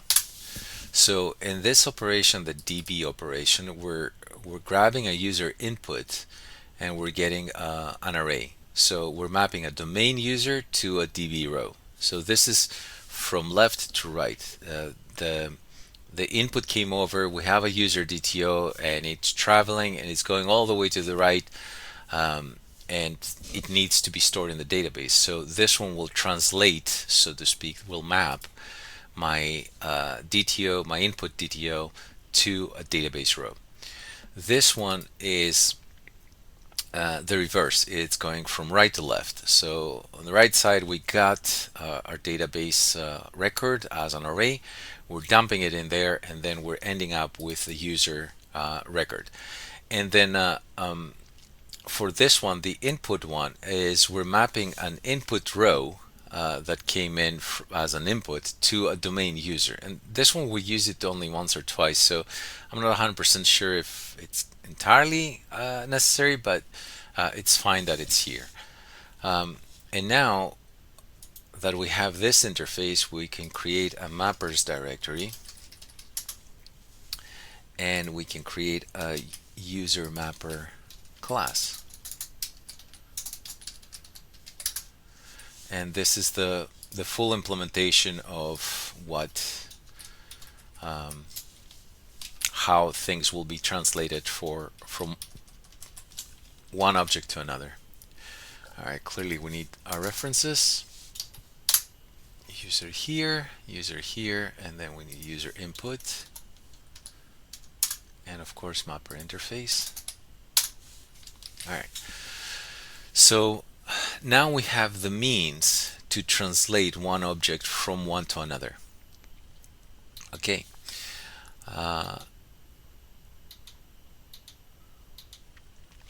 Also, where is the repository? There it is, the user repository. Actually, let's do something else here. Let's put it in there. Bear in mind, this structure is entirely optional, right? You decide what you want to do. You want to split everything with mappers and sanitizers and validators and have everything in there. That's perfectly fine. You want to split it into a user and have all the user stuff in one side and so on and so forth. I found this one to be quite reasonable to comprehend as far as looking at the code is concerned. So that's why I have it here. Now for the repository, we need to make a couple of changes. So first and foremost, the repository as we have it here, these ones return arrays, right? Other than the delete bys, delete by here and delete by there, these return arrays. And we don't really want that. We want them to return DTOs. So we want the database operation to happen, but right after the database operation happens, we want to have a data transfer object back. So what we're going to do is, because this is going to change here, we're going to get rid of these two, take them out of the abstract, and the abstract repository will just retain only the delete by and delete by ID. And here in the user repository, we're going to need to change and bring more code in. Before we do that, again, we're going to create an interface which will have not only the find by, it will also have the delete of course, right? So let me copy that, and we're gonna make a few changes while we're at it, and you're gonna see. All right, so let me just do the imports. Perfect. So we're going to have the delete by ID. Again, they will return integer. Now the find by email is going to return a user or null. Find by ID, user or null. Find one by, again, the same thing. The insert will return integer, and the update will return an integer. These two, we can certainly move them inside the in the abstract class. It will depend on what kind of parameters they have and whether we can or not. But just the fact that they don't return a concrete object here gives us some indication that we could do it. As far as the user repository is concerned, if we look at it real quick, okay, this is pretty much an easy operation. But here's the interesting part. The insert is doing a translation here. So the insert itself has actually changed in responsibilities. It's not only inserting a record, inserting data in the database, it also transforms it, it maps it. Okay, so this is what we're trying to avoid, the double responsibility or triple responsibility that objects have. This is great while we were building it, and it's very easy to fall into this trap while you're doing your code. Perhaps you're not going to see it the first time around, but as you understand your code and you realize where the responsibilities lie, then you're going to be able to change it accordingly and make it a single responsibility. I mean, I don't know if that is the correct implementation, but definition, but certainly you have to be able to make your code work only for the operation that you wanted it to work and not more. I'm just going to copy again the same stuff, and you're going to see all these are being removed. So let me do this, and I gotta fix references, of course. This is this one. This is this one. And we need the connection. And this is where we need the user mapper. Right? And actually, it's not the user mapper, it's the mapper interface, because we could pass a different mapper. So we're still retaining the table and the ID so that our abstract can work. And here we're also keeping the mapper interface, and then we're calling the parent constructor for the connection. In the find by email, not much has changed. We're just doing the find one by, but this time the signature has changed to null/user. Find by ID is the same. Find one by has all this code that we need, but at the very end, if the result is empty, it's going to return null. And if that is not okay, what it's going to do is going to utilize the mapper, and it's going to return a domain object, which is the user DTO, based on the result. And if you recall, the domain is the one that translates from database to domain. In the case of the insert, we got rid of pretty much everything. We're just having just the insert, and then in here in the update, we're just doing the update.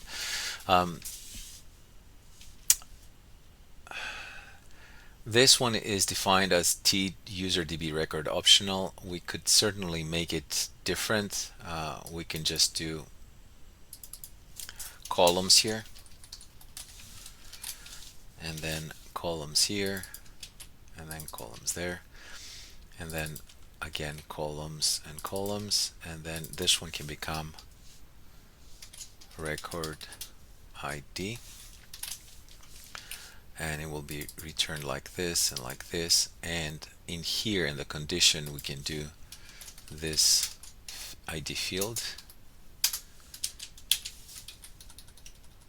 equals the record ID. So this way I can definitely move this in the abstract class. For now we can just leave it here, but it's our intent to bring it on the other side, so that we reuse this code. Okay, so now that we have everything ready,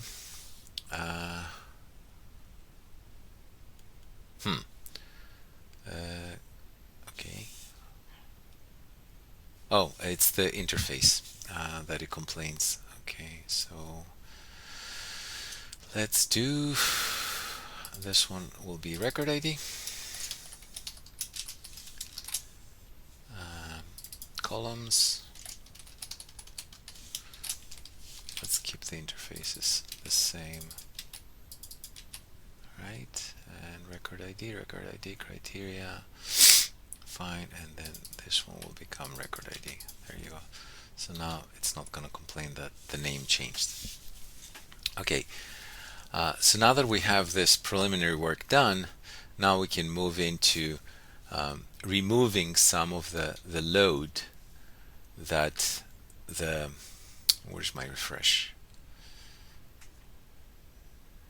This refresh has by means of the cache and the token and the relevant operation. So this cache is the one that we got, we created. It extends the Phalcon cache. It has certain constants in there, and it has a couple of convenience methods in here, right? And if you look at it, this one, the get cache token key, can easily go into in its own class as a static. But the invalidate for user and the store token in cache, these are specific to tokens. They're not specific to cache. The cache is just there to facilitate the operation. So we will need to move these into their own class. Okay, and what that will do also is it will allow us to remove this cache implementation for us. So first things first, we need to create a constants file. We're going to call it cache, and we're going to come up here and we're going to take all these, even the get cache token key, and we're going to put them in here.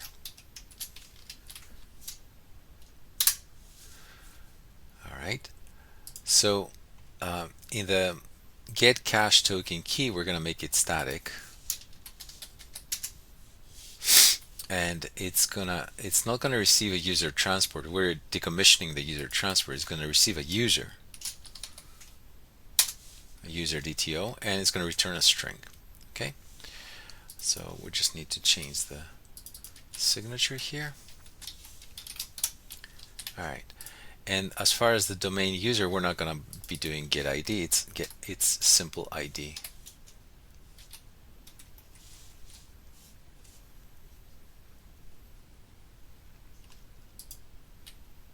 There you go, ID.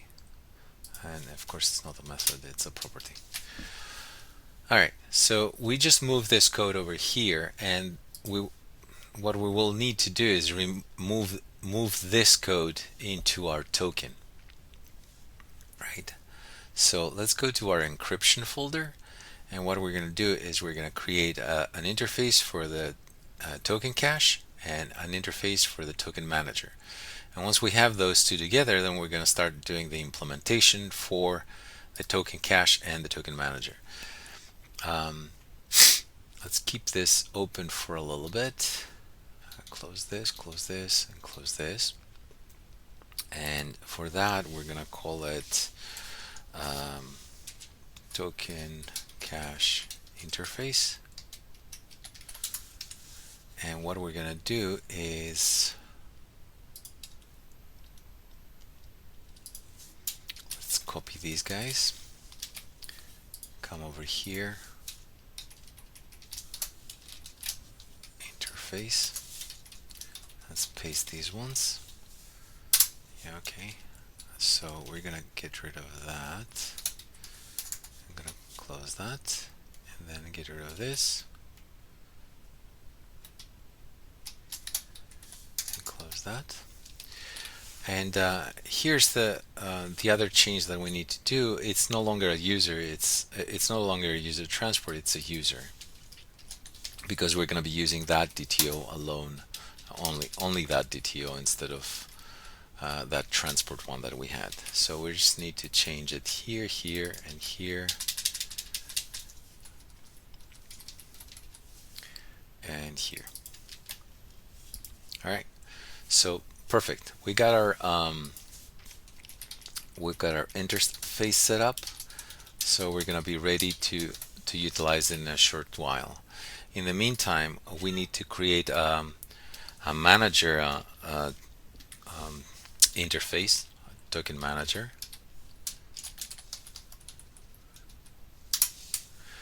And that interface will allow us to do all the operations with regards to tokens. So let's paste that and let's bring the references. That's a token, user is fine. We need the user repository interface, and we also need the user types. All right. So what this will do is it would allow us to get the object, the token object. It will be null or a token. It would allow us to get a user based on a past repository interface and a token object. It would allow us to issue a token based on a domain user, refresh, and revoke, and of course validate. So let's go into the cache now and start creating the code that we want to create. We have some here, but let's have a look how we're gonna adapt it. So let me copy this class and just make it token cache instead of having it as an interface. So final class token cache implements token cache interface. And of course, in the constructor here, we need to have the cache itself, right? So this is going to be a service that will be injected from the DI container.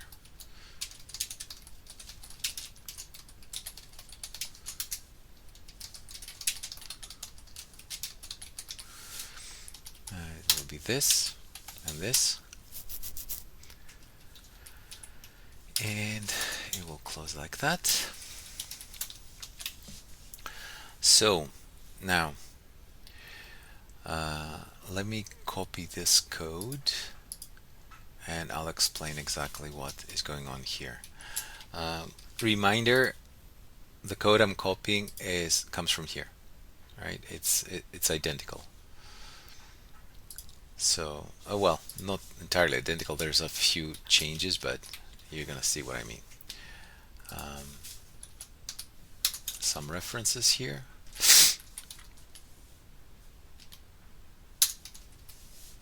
I'll leave those there. We're gonna fix them in a second. Phalcon cache adapter. All right, and this one will be cache, and it will be our constants. It's this one here. Phalcon API domain components constants. And then we're gonna create an alias on this, cache constant. There we go. And now the rest of them work. So the code is doing exactly the same thing as we did before. So it gets the adapter, the Redis adapter, from the cache. It calculates the pattern for the key, and of course we're not passing a token, so it's going to have just the prefix, if you like. Then you get the keys, then you use the env to get the cache prefix, and it's going to be a string, and then it goes straight to iterate through all the keys. It keeps the key in a new array, and then it does a delete multiple using the cache itself. Now, I understand that this is not the most efficient way of doing it. Certainly getting all of the keys from the cache, even though they're prefixed, but still it is a heavy operation. It would be better if you actually got the underlying Redis instance, so the one instance after this. So this is the Phalcon Redis storage adapter. We need the one before that, the one that it interacts with. So it will be something like Phalcon cache, this cache, get adapter. So two adapters. And then you could do a scan that Redis offers. For now, this is perfectly fine. And in the store token in cache, again, we're getting the env manager, the user, and the token, and then again we're calculating the key, we're getting the expiration, we're doing whatever we need to do here, and then we're storing the cache, and we're storing the the token in cache. So in all, we just removed all that functionality from the cache component that we had created, and this one becomes obsolete. So delete, yes, goodbye. Of course, we're going to have to change the definitions in RDI container, and we'll do that shortly. Now, as far as the manager is concerned, the token manager, we just need to create a class that will do all the operations that we need. And it will be final class token manager implements token manager interface. And let me copy the class here so that we have all code, and then we can talk about it. Okay. Just need to revoke env throwable env manager. All right, so what do we have? Get user repository.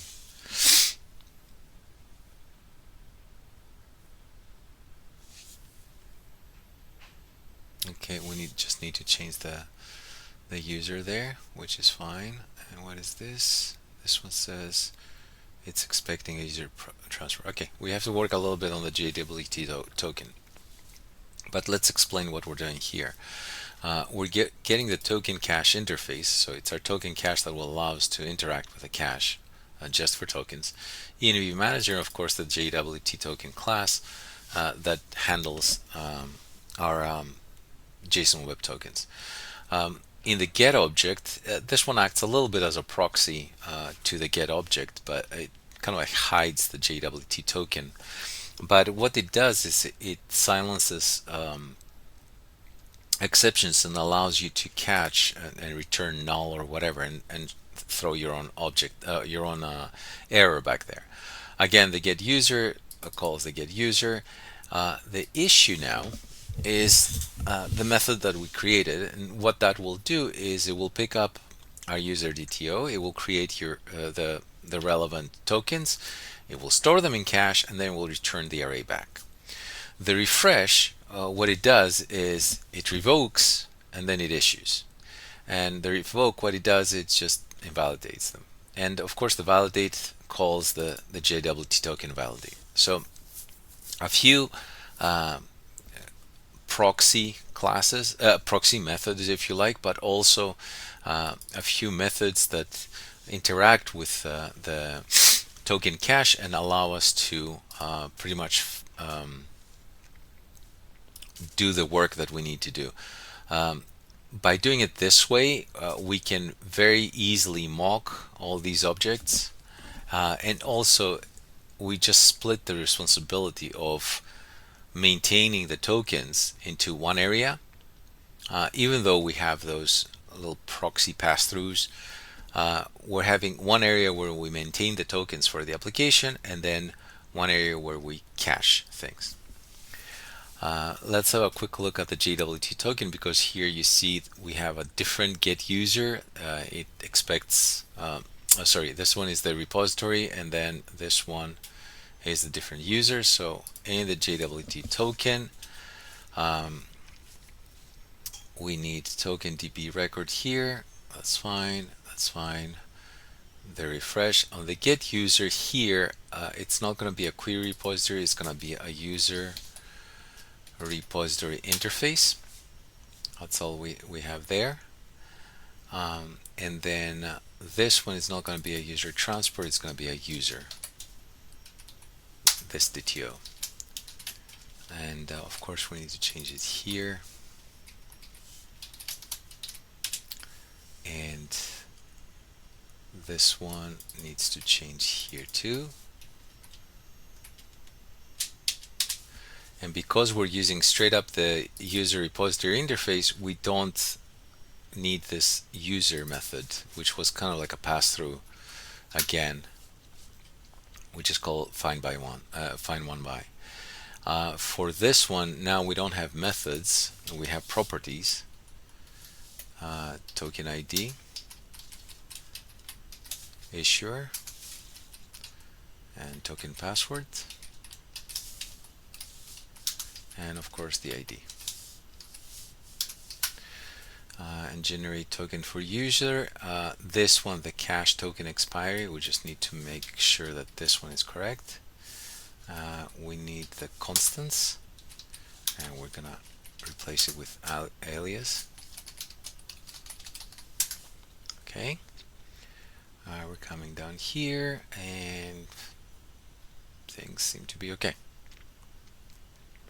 All right, so coming back to our token manager, we don't have anything highlighting from the UI, and everything is as it should be.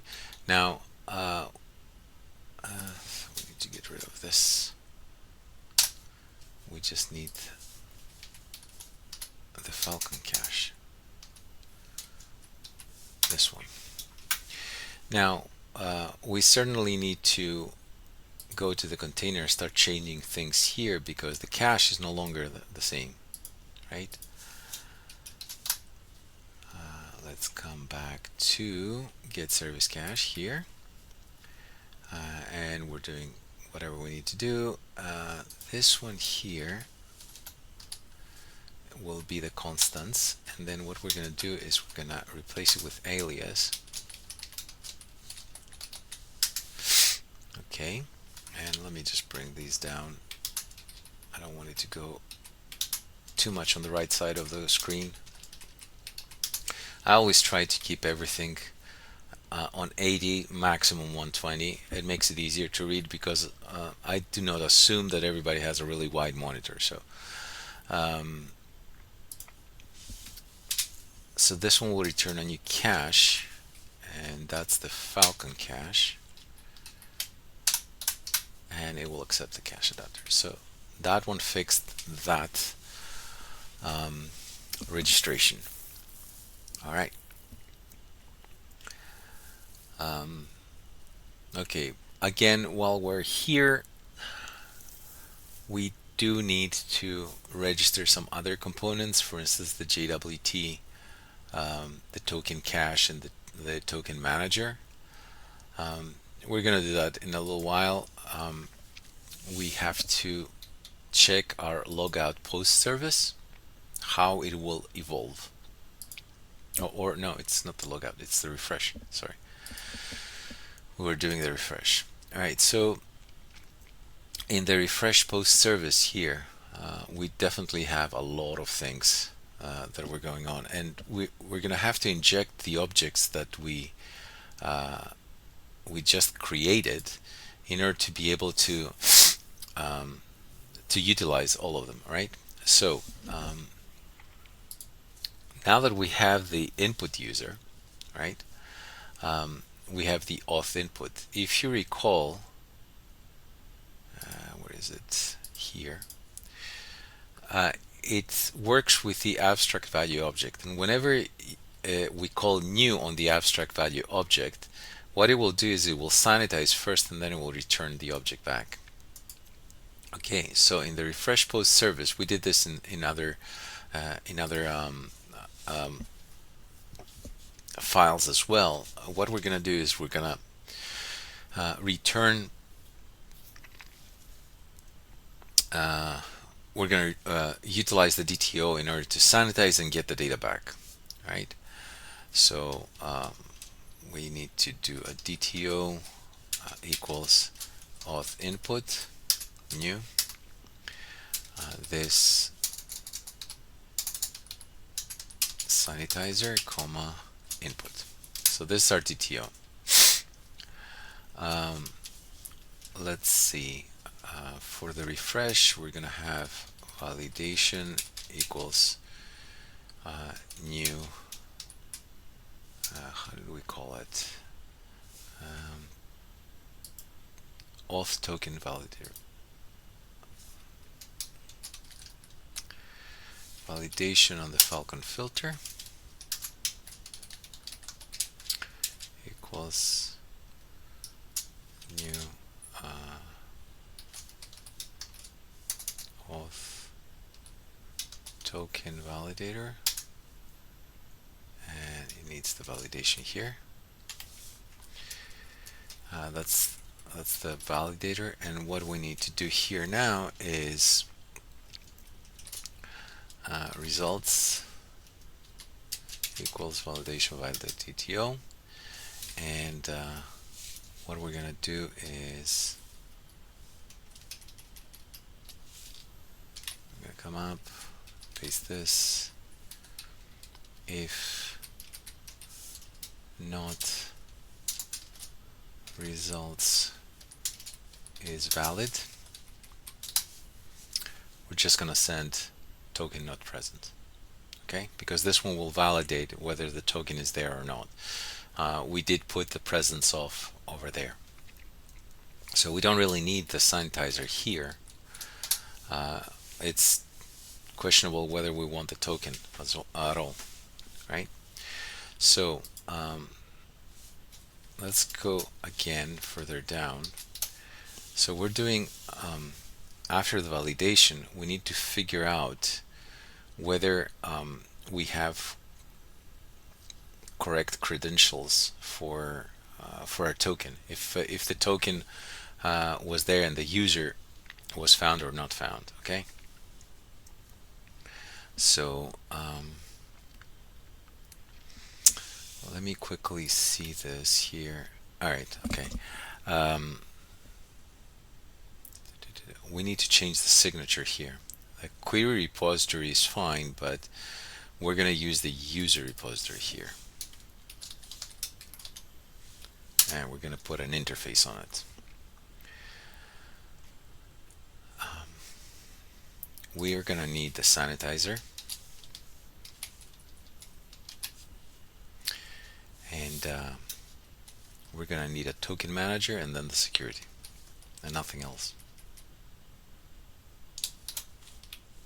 And you're going to see why.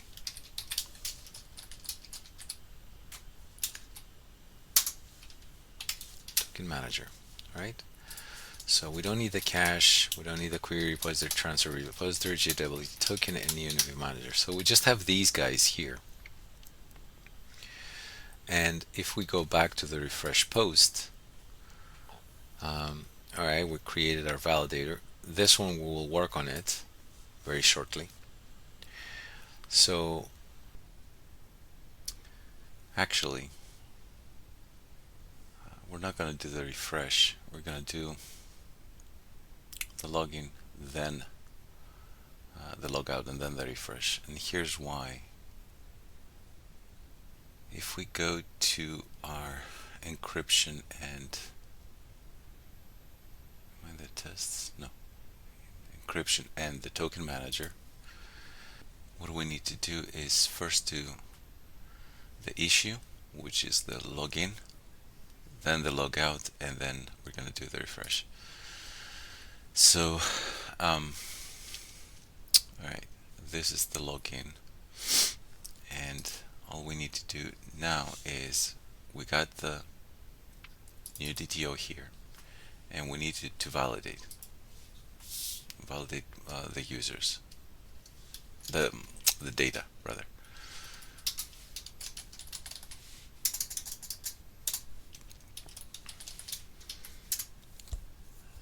And now we're gonna have validate.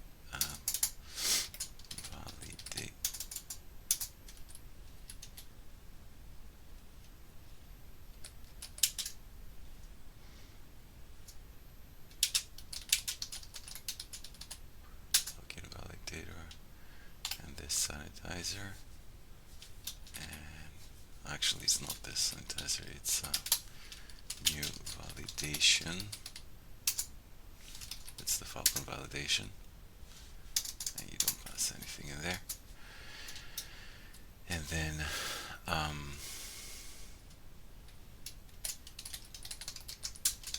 validate DTO, and if not validator is sorry, the result equals this. If the result is valid, return payload unauthorized result get errors. Right, that one will give us any errors for that. So this is removed. Now we have to find the user in the database, as we do it here. Main difference is that we're using the query repository, not the user repository, not the query repository that we created some time ago. And we need to get the find by email. And here we're gonna check the password. We're gonna reorganize this code a little bit.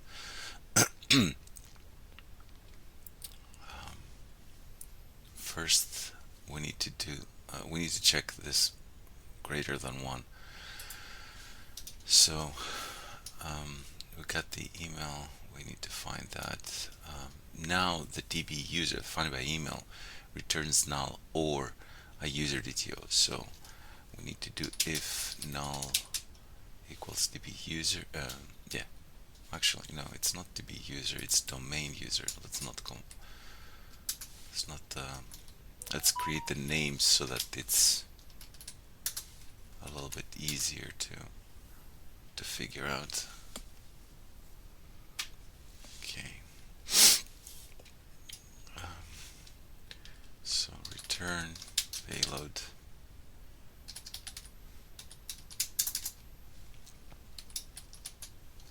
unauthorized, and we're gonna send incorrect credentials back.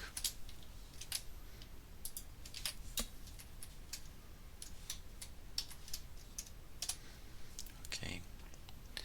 Now we need to verify the password.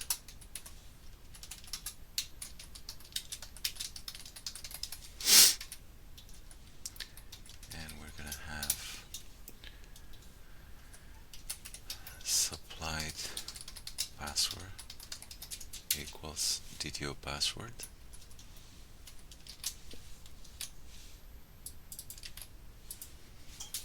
And we're gonna have DB password equals domain user password. That's a string as well. And here we're gonna do if it's true is not the supplied password with that, and then we're gonna do that. And in here, what we're gonna do is we're gonna issue the tokens for the user. So what we're gonna do is we're gonna assume that we have the JWT token manager, which we're gonna put up in a minute. So tokens equals this token manager issue. Actually, we do have the token manager in there. Yes, we added it. So that's the issue a new set of tokens.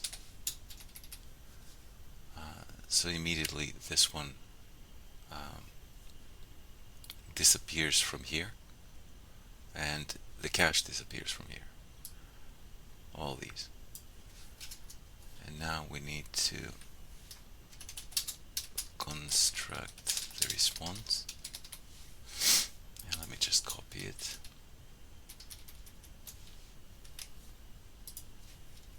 There we go. And then payload success results. So the code shrunk significantly because good chunks of it have been moved to the token manager. So all we do is we call issue here, and issue takes care of everything. So if we go back to the token manager, which is here, when we look at the issue, is we're doing the get for user. We're getting a user from the JWT token. We're getting a refresh token from the JWT token as well. And then we're utilizing the token cache to store that, and we return these two tokens back to the caller. So that's our login here. The only thing that we have is this here, how we create the auth login validator, which we're going to address shortly. Now, if we go to the logout, that's the login. If we go to the logout, things are going to be pretty much the same. So we're going to have DTO equals auth input, this input.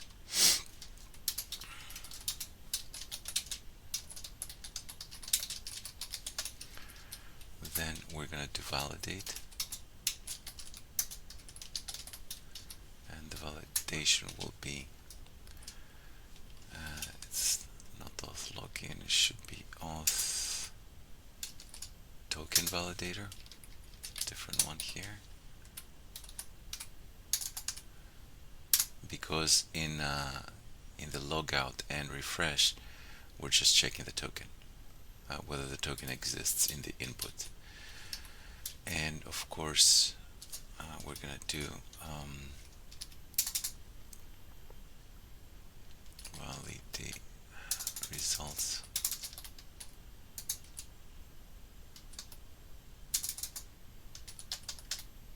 result equals validator validate. If not, the result is valid.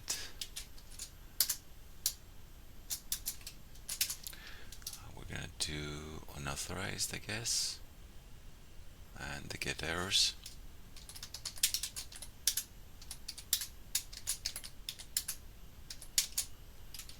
Alright, that solves that. No empty token. We don't care anymore about exceptions, so this to do is already fixed because we're capturing any exceptions in the token manager, and we're returning null. And now we've got to check the object. We've got to do all this work, and we gotta find everything there is to find here, then invalidate the token. Now this code is doing a lot of things here, and we definitely need to move it and get it working in the validator.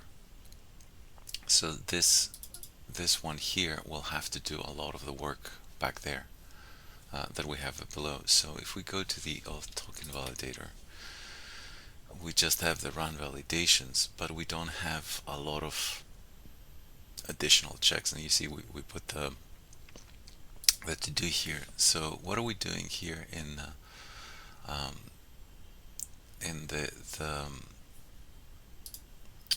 the logout post service?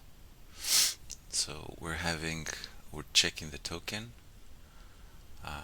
we're checking the user, and then we validate the token. Alright, so let's do that and put it in the validator so that that code gets transferred into a different object, and then that object is responsible for both operations, which will be the refresh and the logout. Let me just do this import here. Okay, so this validator, let's have a quick look here. We have just the validator interface. Alright, on this one we're going to need to inject the token manager and the repository interface.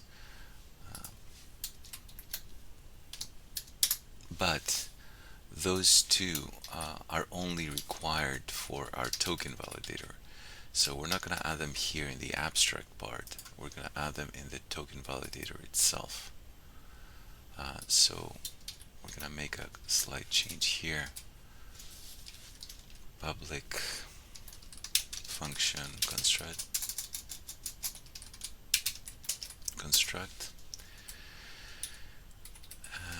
and then that will be the validation interface, but we also want token manager interface, token manager, and private user repository interface, user repository. So we got these two guys in here. We're still calling the parent, but now with these two we can actually perform additional checks. So first we're gonna check if the token is okay, if the token is valid.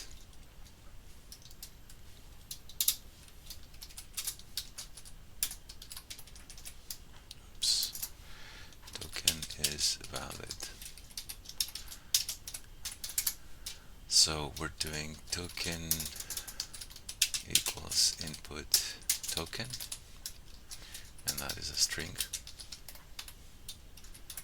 and we're doing token object equals this token manager get object token, and this one will return null if it's not a valid object.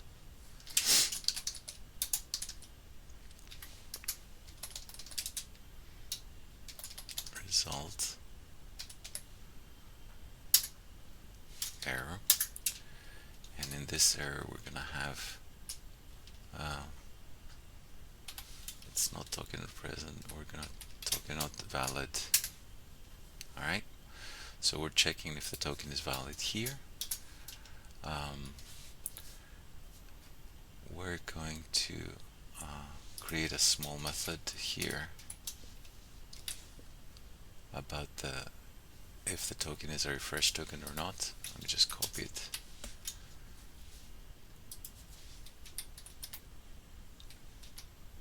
This one, and then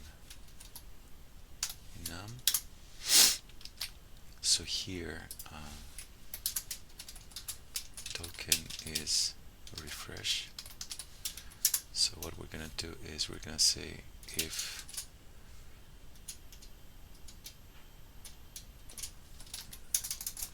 true token is not refresh, and then we're passing the token object. Token not valid again. We're gonna do that. Now we need to check the user.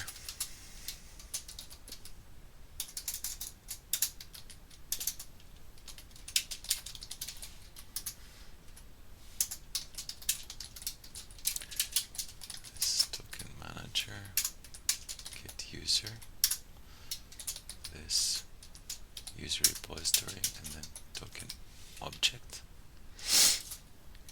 And again, this get user will return null if we have a problem over there. So we're just gonna make the message app invalid user, this one.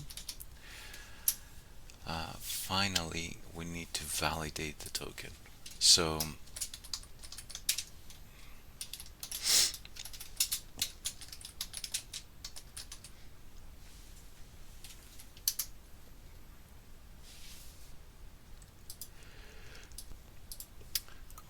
to do here is errors equals this token manager validate. Now we're gonna pass into it token object and domain user. And again, we're going to throw an error here. Let's copy a little bit here. If not empty errors,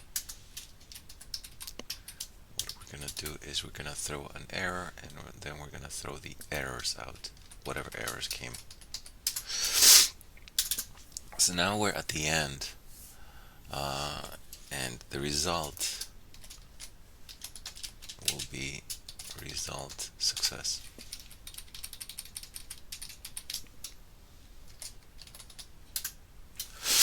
But here's the key. If you recall, we did say that in the token manager, when we're doing a refresh, we're first doing a revoke and then we're doing an issue, right? And whatever operation refresh does, it does part of the logout, so part of the revoke. No, it does the revoke and then it does the issue. So it's a combination of the other two. Therefore, the code is similar or pretty much the same that runs. If I do this way, then what's gonna happen is we're gonna run a query here in the auth token validator for the user, where we're having the domain user, and then when it finishes the work it has to do with the logout, it's going to do the same thing again for the refresh. So we're going to have two queries running at the same time in the same operation for the same data. So what we're doing is we're going to take this object here and return it back with our results. And as a result, as a consequence, we're going to have to run the query only once. And this is where that meta method in the result class comes in. Result, oh come on. And then here set meta, and then we're going to call it user, and that one will store the domain user. So this payload here, this result payload, is a success payload, and it also contains a domain user DTO back. Okay. Now, if we go back to our logout, we have a new transfer object. We have a new validator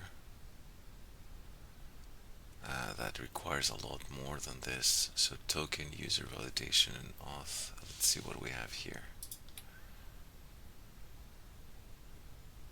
User.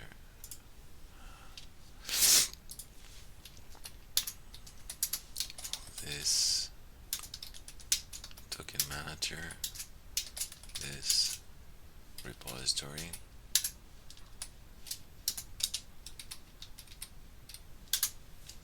Alright, that will work. We are going to move this into the DI container, so this definition will go away.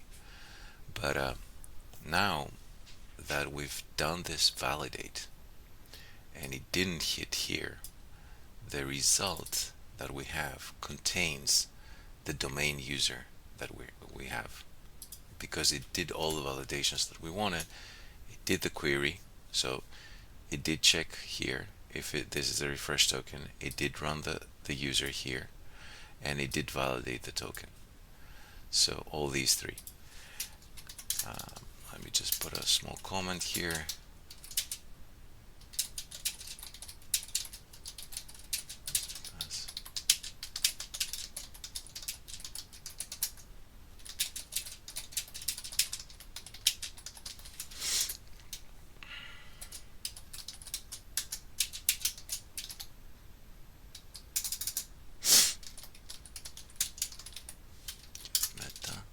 user, and this one is a user object, a user DTO. And now what we need to do is this token manager revoke domain user, and all we have to do is return that guy. So all this code goes away.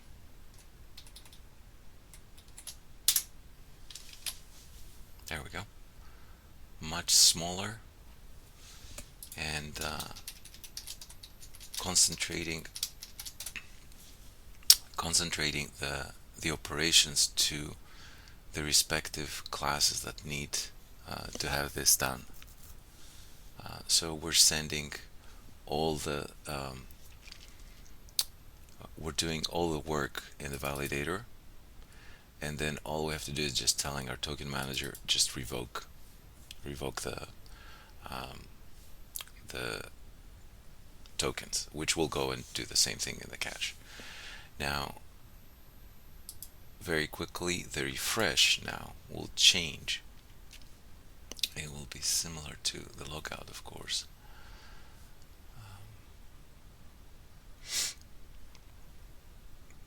Hold on a sec, where is the logout? There it is. Alright, so we can just copy these two.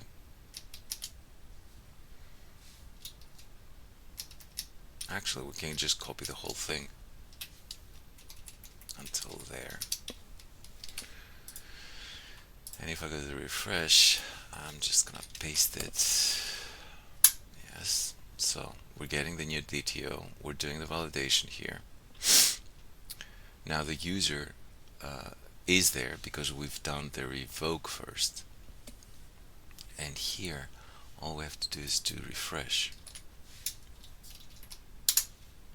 of the domain user. Now, in this instance, we need to return some data back. So we don't need this, we don't need that, we don't need these checks, we don't need these checks. We're invalidating cache. Alright, so the data that we're returning back is as follows.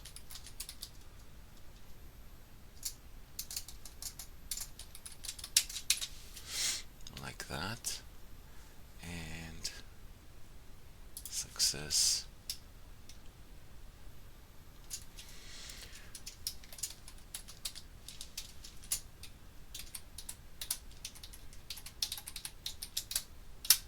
There you go. So it becomes a lot easier. And again, this part here, we can certainly put it in a small trait or something like that, so that it runs only when it needs to. Okay. Finally, the login one. We do the validator. Let's just quickly check. We issue, and then we send the payload here. All right. So this is the rework of our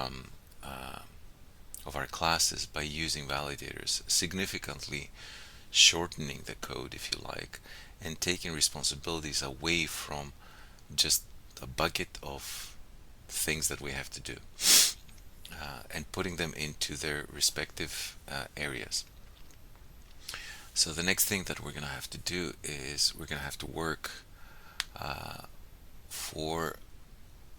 we have to work to wire all these things in. So this auth login validator needs to get out of here, and we need to make sure that we have a validation object, we have this guy, and we're not creating these objects here. The glaring example is this one here, where we're creating a validator and we're passing data in here. Okay, so we're going to do that with the container.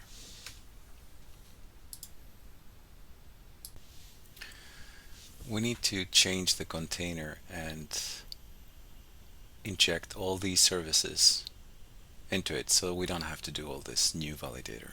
And looking at the container class, it is around 450 lines long, Of course, it has comments and all that. And it has a lot of definitions here. And it does make the container look a little bit clunky. So we're gonna try and get these definitions away from this container. Now, granted, the Phalcon container is not as advanced, if you like, as other containers, so it does not handle auto wiring. That is hard to do. And we do have a container, a PSR 11 container in the v6 version, but it cannot be bound to the project because the project specifically requests this container. That is a to-do for us to pretty much decouple this particular container from the framework. To give you an idea, let's see if I can find it real quick. I think it's the routes. It's just an example. Where is it? MVC, the router, and then I think it's get. For instance, here in the router, we're using the container to get the request, and this request is pretty much hard-coded to the word request. It's not using an interface or anything like that. And this container, if you look it up, it is of the DI interface. So if we can, one of the things that we need to do in the main code of v6 is just change that to not only be DI interface, but to be a PSR container interface, so we can interact with these objects. And this whole get DI and set DI, they will have to change as well to allow for different containers to be used with Phalcon, whatever the developers want. So in order to do this work in our container, let me just close some of these. We saw that we have certain definitions that are like that with functions, and we also have certain definitions that are just pure definitions, just env manager, or others that are of the array notation. So what we're going to do is we're going to use my favorite thing, which is enumerations. Those enumerations will allow us to receive the array notations that each service requires. So I'm going to create a container folder. Let me just copy something in there, and we're going to call this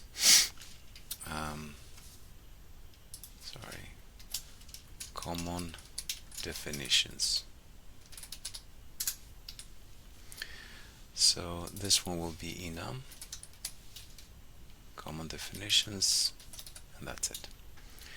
So what we're going to put in here, we're going to put the events manager, the token manager, token cache, the JWT token, and the router. We're just going to put these common things in here. So we have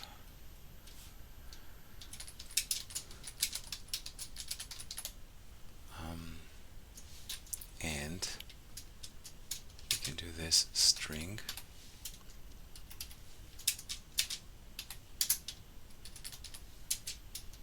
JWT token will be, let's see the container, how do we define the JWT token? JWT dot token, okay.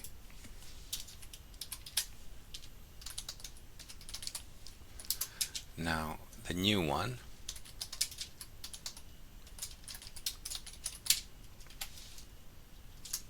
and also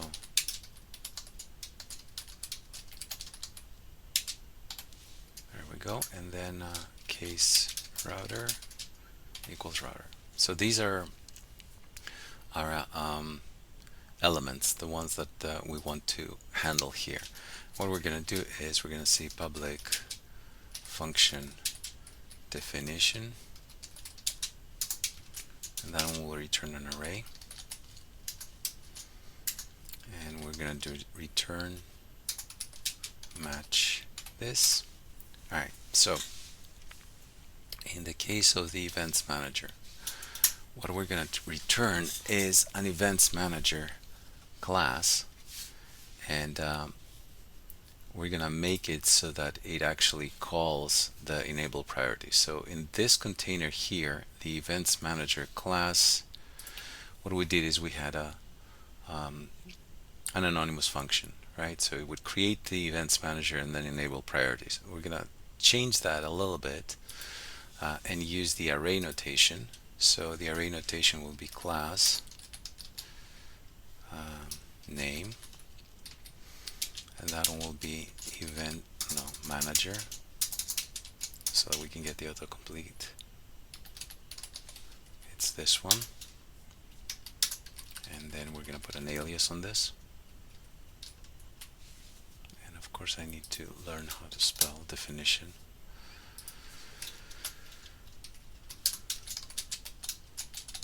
So this is our class.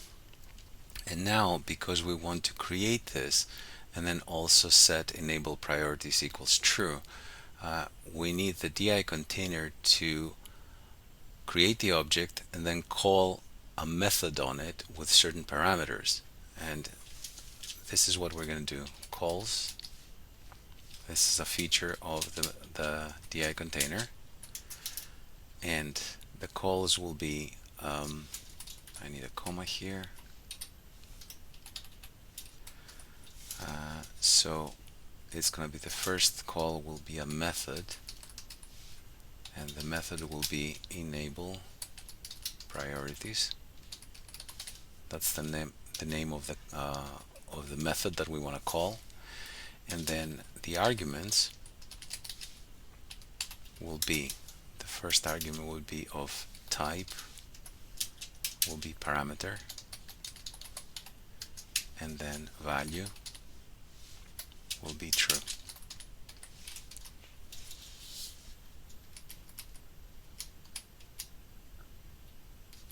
And close that. So what we're doing here is we're telling the DI container, whenever you see the events manager class, create it. Then right after you create it, call the enable priorities method, and the parameters for this method would be this one. The first one will be this one, will be true. So this one will create it as expected. The next thing we need to do is the JWT token, and we're gonna have to put it here. Self JWT token. The class name will be the JWT token class. Yeah, we have that.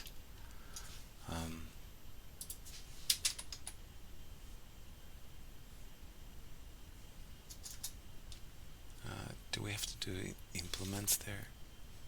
No. We can create an interface for this, for the common definitions. I will do that a little bit later, so that it has this definition part here.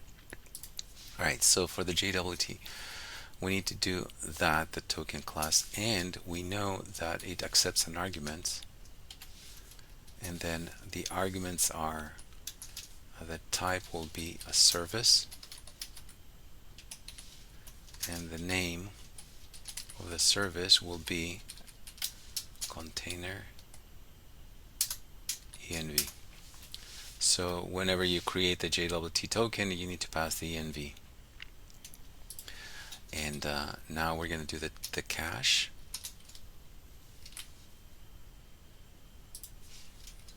So JWT token cache. This one is called token cache,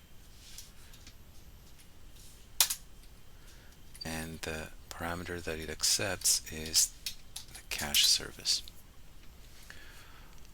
And now we need the manager and the routes. Let's double copy there.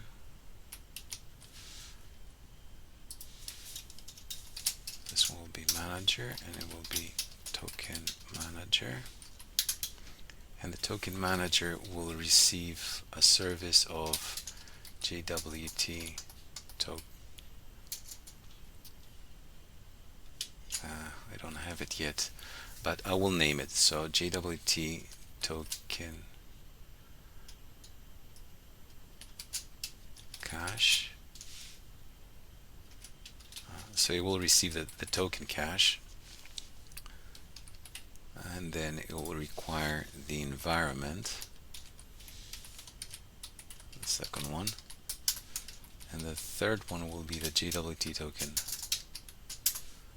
Alright, and the last one will be the router, and this one will be router. It's the MVC1 class, class, and this one in the arguments, it's gonna receive a parameter, and its parameter will be false. So this one will make it so that it doesn't create new how do you call it, the default routes. Okay, so going back to our container, we definitely need to create this JWT token cache constant, and we could use these ones. I mean, I just added them here. We could do that. I might as well remove them. We can refactor this a little bit later and just have the enumeration driving the names and everything, but for now let's just leave it there. So for the container, if we go to the top, we have JWT token, and then let's put two more. So the second one will be JWT token cache,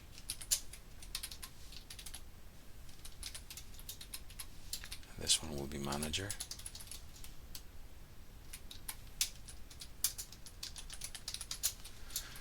Alright, and in our definitions,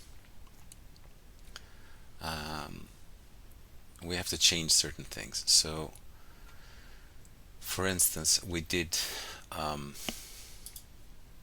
the events manager, JWT token, token cache, and so on and so forth. So for the events manager, right, this is how this thing changes. We have get service events manager. In this case, what we're going to do is we're going to say new service, and now we're going to get the enumeration, which is common definitions. We're going to target the events manager, and then on it we're going to call definition, which will return that array, and then we're going to make it true. So that's going to be a shared object. Okay. For the JWT token, we're going to do exactly the same thing. Remember, we're doing this, right? So this is the array that we want. So here it's going to be new service, common definitions, JWT token, definition, and do we need it? Yeah, might as well leave it as shared. It's fine. And now we need to do the token cache and the token manager. So token cache and token manager.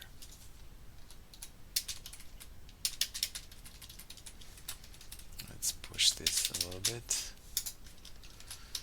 So for this one will be token cache, and this one will be token manager.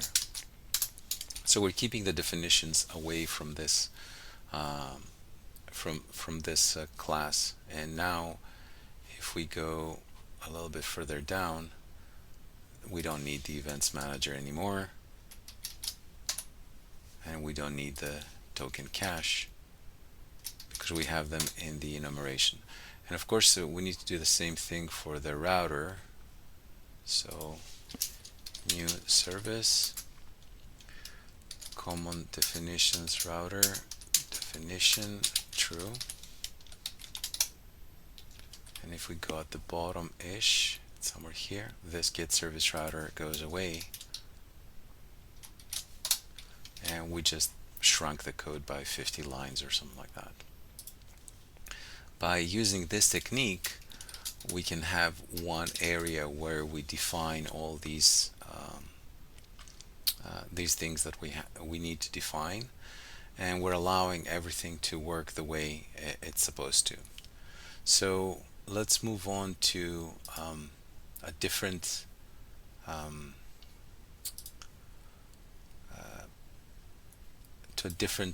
area of implementation, and let's have a look what we can do here. So we have certain things that we do need to define. Right, so we have application cache connection, env, events manager, filter, tokens, the logger, and all that. Okay, so we do need the Phalcon registry, so we're gonna do it here, and I'll explain what that is.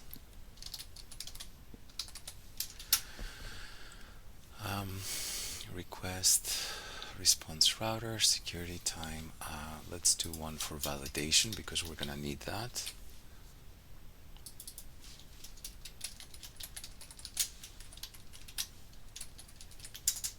This one can be the straight up class. We got the middleware. We got, alright, let's leave the middleware there. Let's take the services and put them further down. Let's leave the middleware up.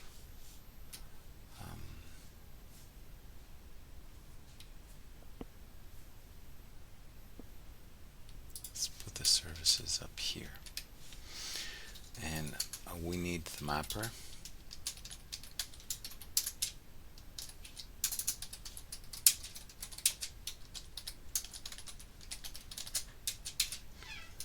User mapper class. This one. This one is the mapper that translates DTO objects to database and database to DTO objects and so on and so forth. We have a responder. We have repository. We need a user repository.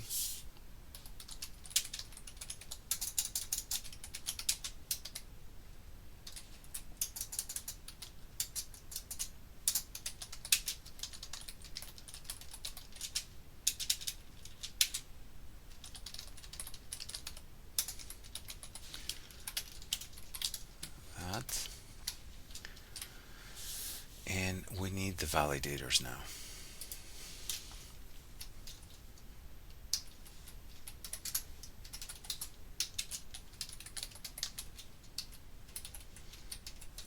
So we're gonna have public const auth login validator.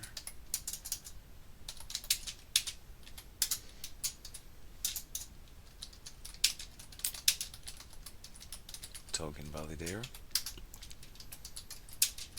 I'm gonna add two more because I know we're gonna use them and we're gonna create them, so we're gonna have to have a user validator, and we're gonna need a public const user validator update. The latter will be the one that we're gonna use when we receive data for editing. All right. So let's have a look at what we have here. We have certain classes here for user, certain classes here for auth. Let's create the auth enumeration. Let me just close these. And the auth enumeration will be as follows. 5 auth definitions. Alright, so for the auth, what we're going to have is case auth login post. That's one of our services. Case auth logout for. Alright. We also have case auth sanitizer, case auth login validator, and case auth token validator. These are all our auth objects. So login post, logout post, and refresh post are our services. The sanitizer is the sanitizer, and then the other two are the validators. Okay, so what I'm gonna do is I'm gonna copy the whole thing here.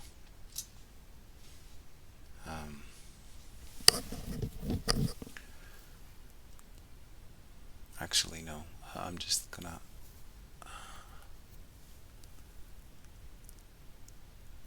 alright, so now the copying will not work really, so sorry, so I have to type some of it at least, or I can copy and paste. Actually, I'm gonna use the power of video editing. Alright, I just copied everything, and these are our classes, and these are our definitions as well. Create a little helper method to get the service, and depending on what class we want to create the array for, and this is the class. It will pick up the user repository, the sanitizer, JWT token manager, and security, and inject them in there. Of course, we're missing the UserSanitizer, so I have to go back to my container, and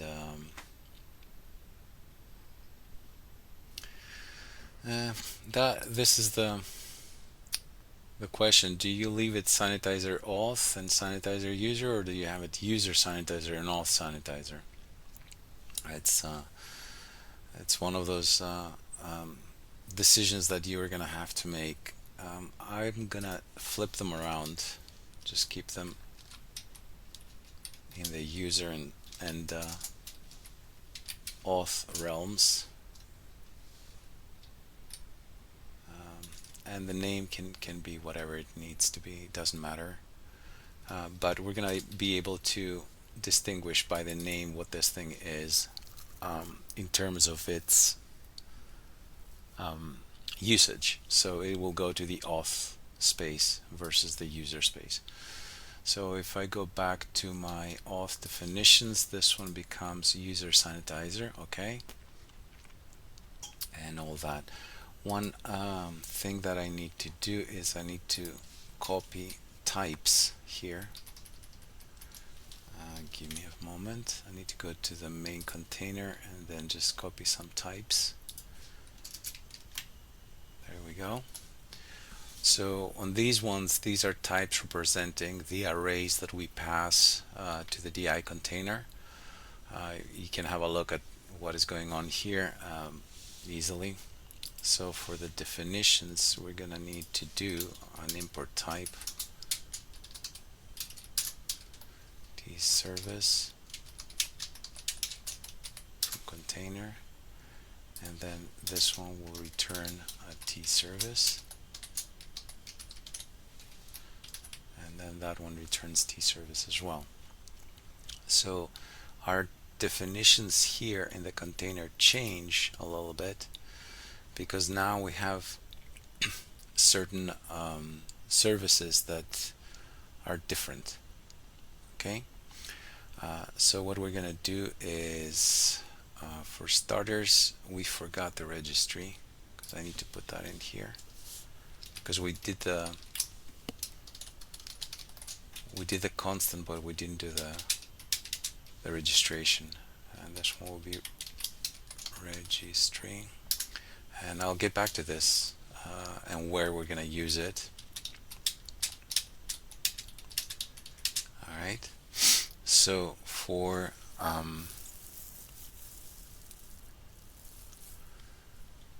the user repository, we need to do something here, but we don't have the user yet. Okay, let me just put user repository here, so that we know what we're going to do.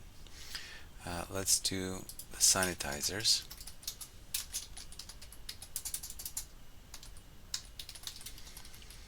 And it will be AuthSanitizer, and it will be new service, auth definitions. We have to rename that. It's auth definitions enum, but it's okay. We're gonna do sanitizer and definition, and we don't really need that to be shared. It's fine. We're gonna comment this out, the sanitizer user, because we're gonna come back to it, and we need to close this here. That's perfect. Let's do validators. So self auth login validator and auth token validator, and those will be new service, like that and like that. So the two validators, we're grabbing the definitions from the auth definitions. This one I just need to rename it to enum. I like to keep the suffix with what this thing is, since they are enums, especially enums, interface, and so on and so forth. It helps you with just reading the code. Some people don't mind. I just try to be as verbose as possible with my names. Alright, so we got those two. We need to have the user validators later on. Let's do the services here. And we're gonna work on the auth services as well, because the login, because they might require more or less depending on which service you're calling. So we're gonna work on the dependencies a little bit later. But for now, the login auth post service will be new service. Yes, and we don't need it to be shared. We don't really mind. And this one will be auth logout post, and then the refresh will be auth refresh post. Alright, so these are the three services, and we injected everything that we needed into each service. We just gotta check them out again, making sure that we have everything. So let's see, can we delete certain things from here? I guess we can get rid of the env manager from here and just make it a shareable object like this. And this one will be env manager. Okay. The filter, we're gonna have to see how we can work on that. So it looks okay. Service logger, repository. We don't need this sanitizer part. It says get service user. Alright, we can just change this to UserSanitizer, and that should be okay. Alright, so we got certain definitions here. Okay, let's do the definitions for the users, and then that would actually change this class even more. So if I go here and I copy it and call it user, And in the user definitions, we're going to need to have quite a few of them. Alright, so we're going to say user delete, case user get, case user post, case user, we're going to call it put. We need case user repository, case user sanitizer, case user validator, case user validator update. These last two, we're gonna make them a little bit later. So, all right. So first things first, we need to create a get service. Actually, let me do the little trick with the video editing. Be right back. All right, here we go. We got all these services. We have the user delete, get, post, put, and what those are doing is they require repository, repository transport, UserSanitizer, and security. Those are the services that they do. And we have the user repository, which needs a connection and a user mapper, and then we have the UserSanitizer that requires a filter, and the other two, the validators, I left them empty for now because we haven't created those two validator classes. I'm pretty sure we haven't, or did we? No, we have not created them yet. Okay, that's perfectly fine. So our definitions in the container change somewhat. So for the user stuff, we have, where are we? Here. We're gonna do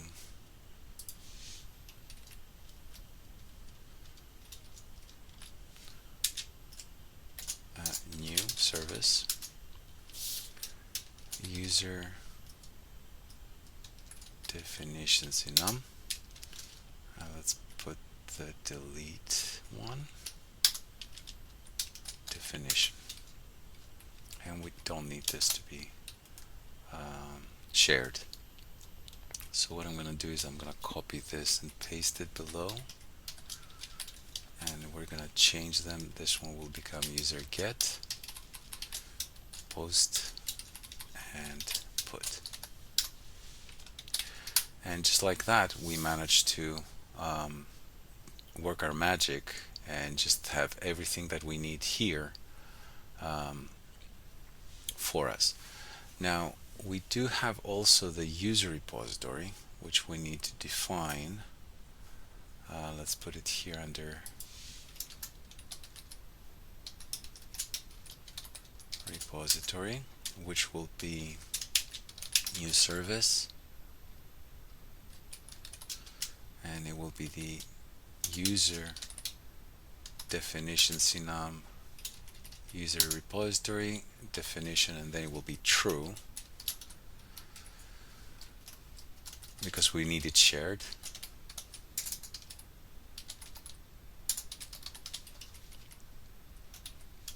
Okay, and then let's do the user sanitizer as well,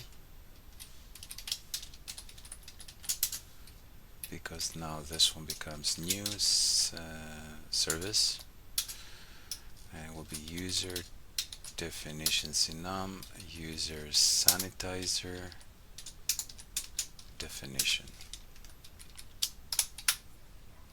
There we go. So it becomes a little bit easier for us to define all these services.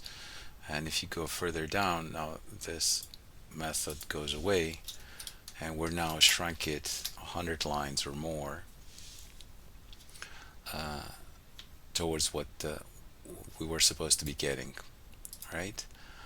We can definitely do the other ones, the get service connection, get service cache, and all that stuff,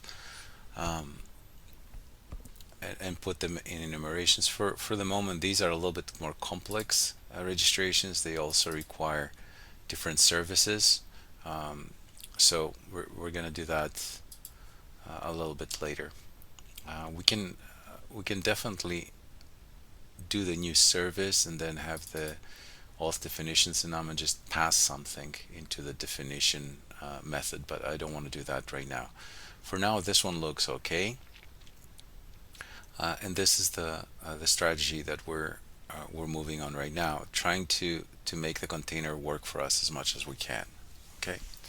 Now, the next thing that we need to do is we need to get rid of the transport, the user transport. And this relates with the registry that I discussed earlier. So let's have a quick look at the user transport. And I'm trying to do this in steps so that you understand how I'm thinking about this and how you could utilize this kind of train of thought and help yourselves with working with your application. So the user transport is utilized here in the transport repository, and the class is located here. And if you recall, we discussed about the fact that the user transport is really not a one-way DTO object, is a two-way, so it does accept certain input from the database, and then it transforms it to something different. So we wanted to get away with it, to leave this, not to use this anymore.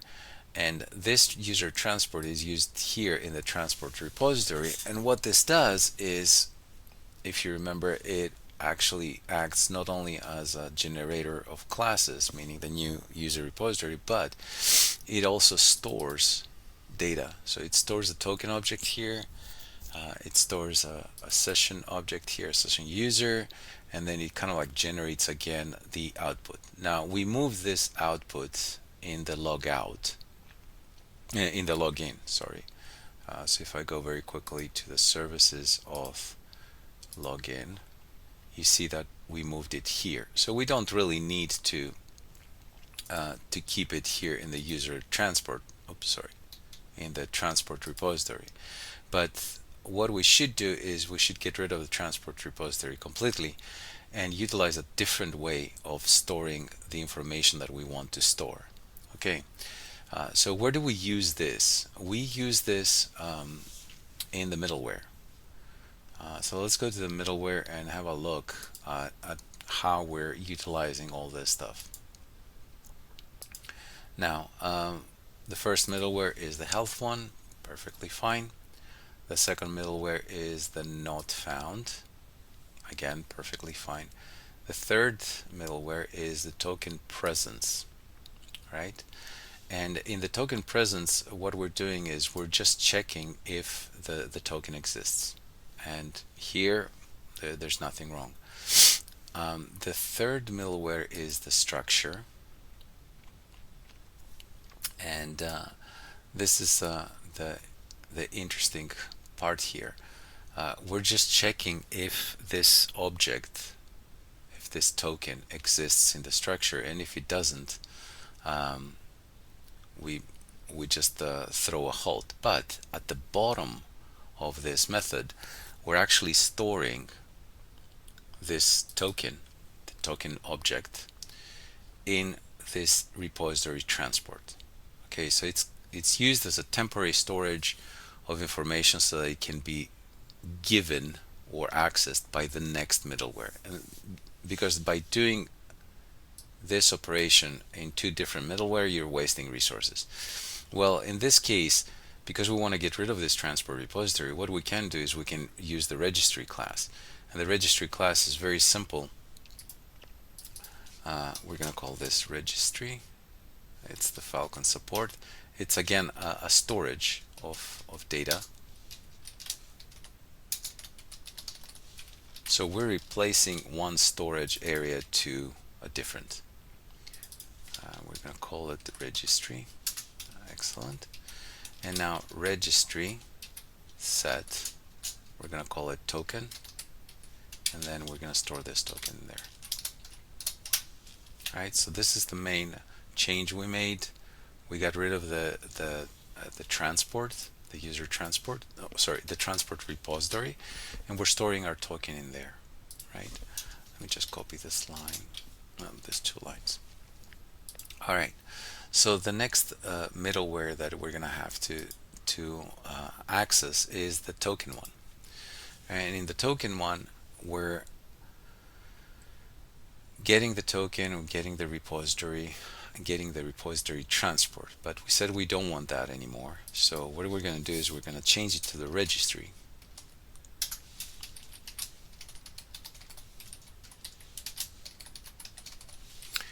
And this one will be registry. And here we want to get the session token. The session token was set in the structure one. So what we can do is registry get token. There we go. And from this, the user, we can just do the get user. And yes, we are gonna send the repository. It is different here. It says user repository interface. Oh yes, we need to change that. We're not using the query repository here, we're using the user repository here because it's a user related. Alright, so now it's perfectly happy. We got our token, we're just getting our user, and down here we have exactly the same stuff. We need to store the user that we got from the token in here in the registry. We're storing it in the transport, so set user, and that's our DB user. Okay, and this one is the registry. Alright, so now we're going to the third middleware in this little chain, and now we have to validate the claims. Again, we need, let me see, do I have it? Yes, I do. There you go. So we have the registry, and now we need to get the token.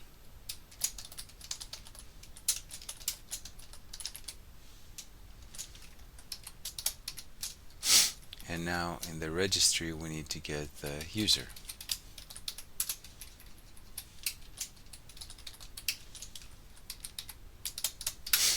All right. So this one is no longer a user transport. This one is a user DTO. And this is why this was highlighting, because validate expects a user. So we're moving along with this, and then after this we have the token revoked middleware, which we have different things going on here. So on this one, we have to look into that. But come back very briefly on the claims. We stored the token in the registry, we stored the user in the registry, so we avoided database calls and more processing. We picked them up from the registry and we're using them here. So the user transport and the transport repository are no longer necessary. So we got rid of two classes and two objects for favoring a different one. And of course we replaced the user transport with different DTOs that were more let me close this, more suited for our needs. Okay, so for this one, validate token revoked middleware,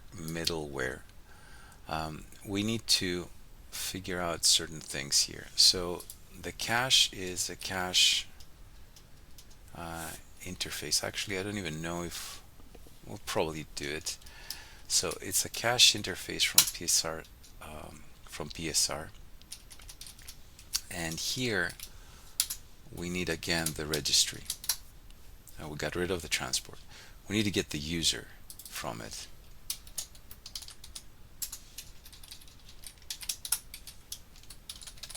There we go. And of course it's not a user transport, it's a user DTO. Now what we need to do is we need to get the bearer token from header, and we need to get the cache token key. And the cache token key, if you remember, it was moved to the cache constants. So cache, let's find the constants and then get cache token key. And for convenience, we're gonna simplify this. There you go. And then we're checking if it has anything and so on and so forth. So we just changed the storage. We made sure that we have the user. We changed the DTOs here, and everything is working as expected. So this user transport repository and this user transport can actually go away. So I need to get that deleted, and then I need to get this deleted. And going back to our container, you see I don't have the transport repository anymore, so I can get rid of it. Now, let us do something that we said that we're going to do, and that was going to be now let's not do the user validators first. Let's change gears a little bit and discuss a little bit about auth here and how we can utilize auth in our application and what we need to do. Okay, so let's have a quick look here. I alluded to this a little bit earlier. Where's my enumerations? All right, in the enumerations we have container, and let's auth. All right, so for every service up here, the login, logout, and refresh, we're injecting 1, 2, 3, 4 different dependencies. Okay, it stands to reason that we'll need the UserSanitizer or not. You know, this probably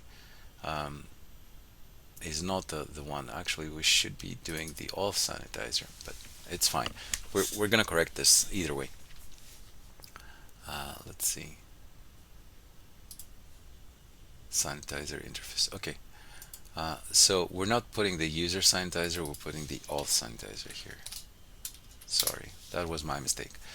But either way, for all those 4 objects, we're doing the user repository, AuthSanitizer, GW token manager, and security. Okay. Now, if you look at, let's say, the refresh post service, it of course it needs the validator, right? But there's no security here. Okay.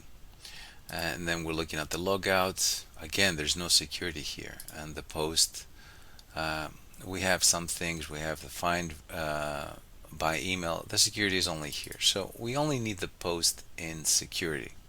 We don't need it anywhere else. And equally, we need the repository, the user repository, in the login. In the logout, we just need mostly the token manager, and then the cache or something like that, or not even. We just need the token manager.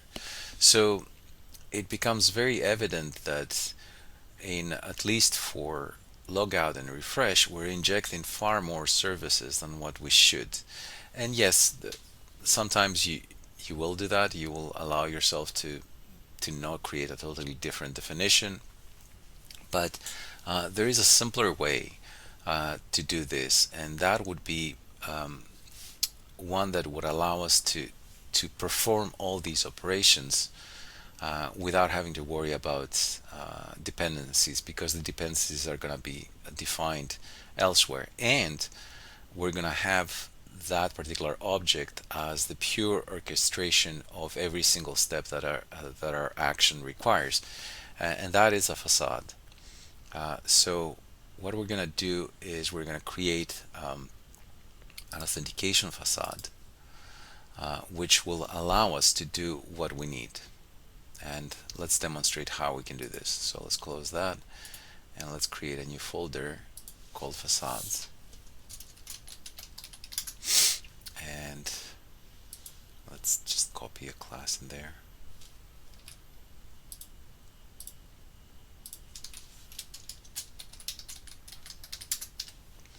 All right. Alright, so we're gonna have it just as a final class.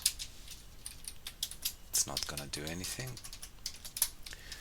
And what I'm gonna do is I'm gonna copy the code here. Please bear with me a little bit.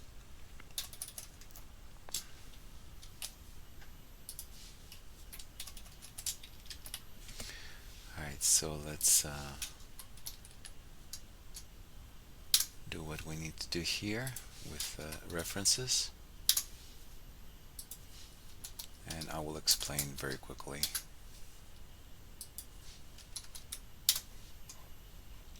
So we're doing okay. HTTP codes in num. Authenticate. No.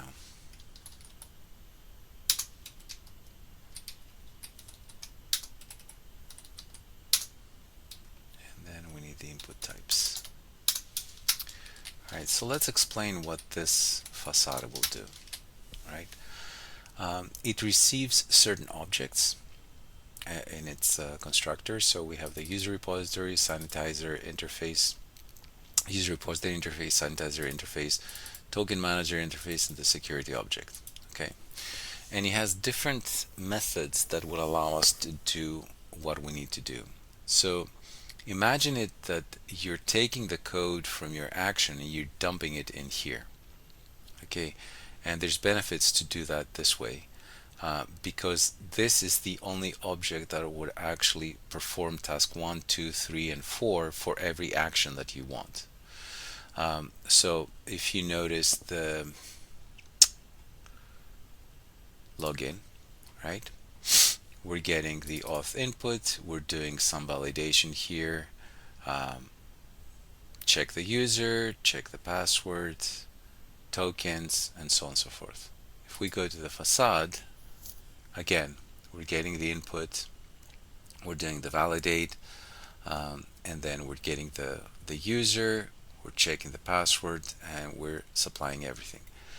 So it is the same code moved one layer in, but the difference is that we're not touching the actions anymore, or the services, if you like, the login post service. We're dealing with a whole orchestration here, and as a result, we can inject whatever is necessary for this object into its dependencies and leave the services, the login, logout, and refresh, leave those completely intact, and they will be getting just the auth facade object, and that's it. They're not going to be getting anything else. Again, the logout is the same code, and the refresh is the same code, and this gives us a little bit of a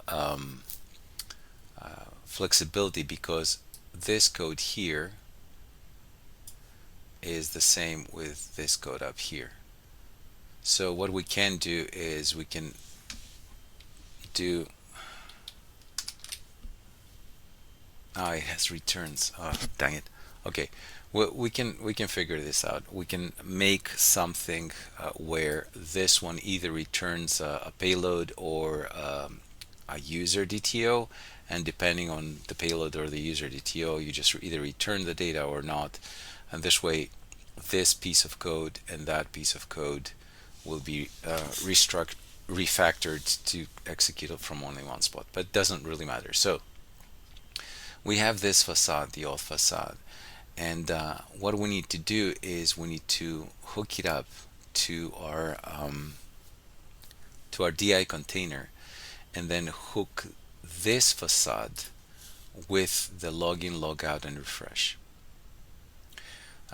Reminder: the abstract auth was allowing here pretty much everything to be put in, and we were getting security when we were doing the refresh. So that's not something that we want.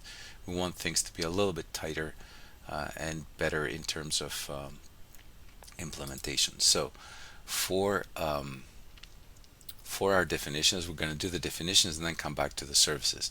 For our container definitions, what we need to do is we need to declare the facade class.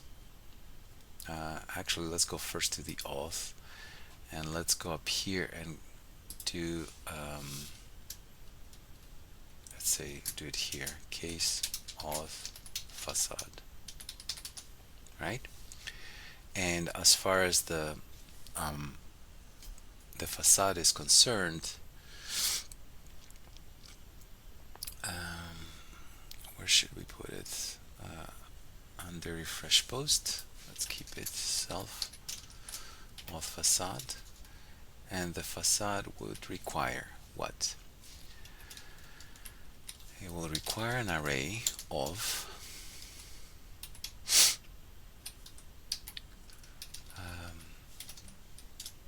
let me just copy this and we can manipulate it. So it will be the auth facade class, and the first one, it will be user repository.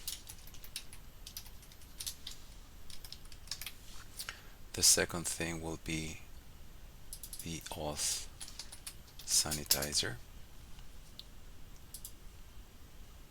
repository sanitizer, token manager, and security.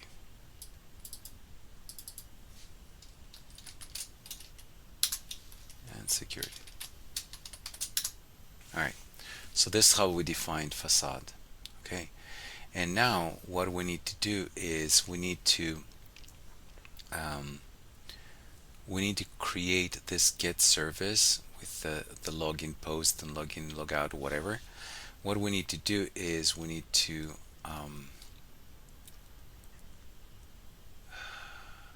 we're gonna have to change the login post. We're gonna keep the logout and refresh the same. So let me come over here and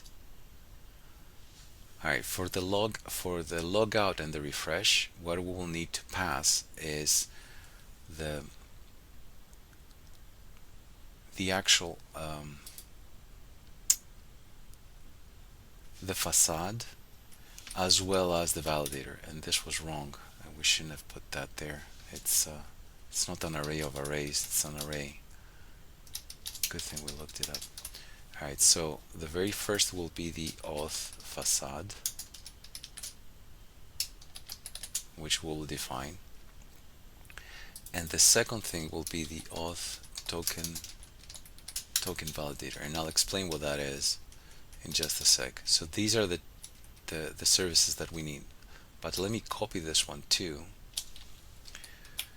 and that would work for this one and this one because we're using the token validator. But for this one, we're not using the token validator, we're using a different validator. So let's reformat it a little bit. So the class is LoginPostService class. Leave the auth facade there. Let's close this array here. And now the validation is auth login validator. So for the LoginPostService, we're just injecting the login validator, and for the other two, we're injecting the token validator. And it makes a difference why we want that, because we want a different validation for one versus the other two. The login accepts the username and password, the other two accept the token, right? So if we go back to our container, we need to define this auth facade, of course. That's not it. This is the one. So let's put it here.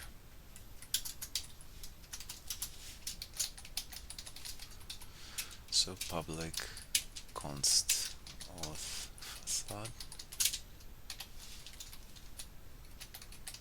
There it is. And as a definition for this, we're going to define it somewhere here in its own little area. Self auth facade will be a new service. Auth definition synum facade definition and we can just leave it non-shared. It's perfectly fine. All right. So now with this slight change that we did with regards to the dependencies, I don't have to change anything here. I just change them in the enumeration, and automatically this login post will receive the validator for the login username and password, whereas this one, sorry, this one and this one will receive the one for token.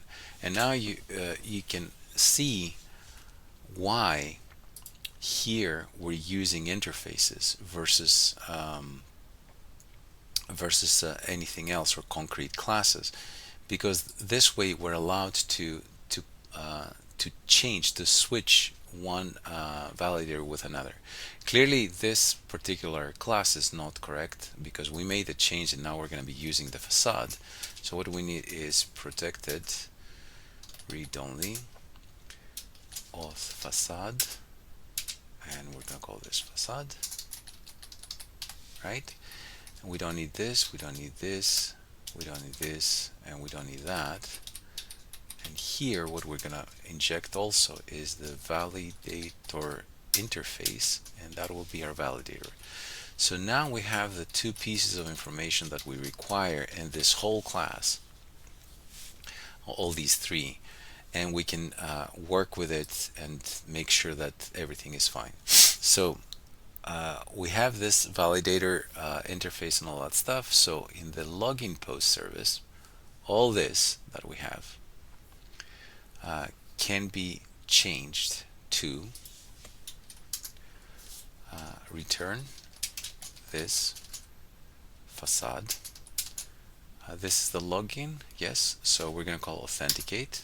We're going to pass the input, and then the next parameter will be this validator. And then that. So we're utilizing the facade to do the work for us, and we're also taking into account the registrations and the constructors by injecting the specific validator that we want, and then we're using the method injection here to add the validator that we want. So the LogoutPostService, as you can imagine, it's going to become equally easy. It's not authenticate, it's going to be logout, I think. Yes. Again, input this validator. So we're getting rid of all of that. And the refresh equally.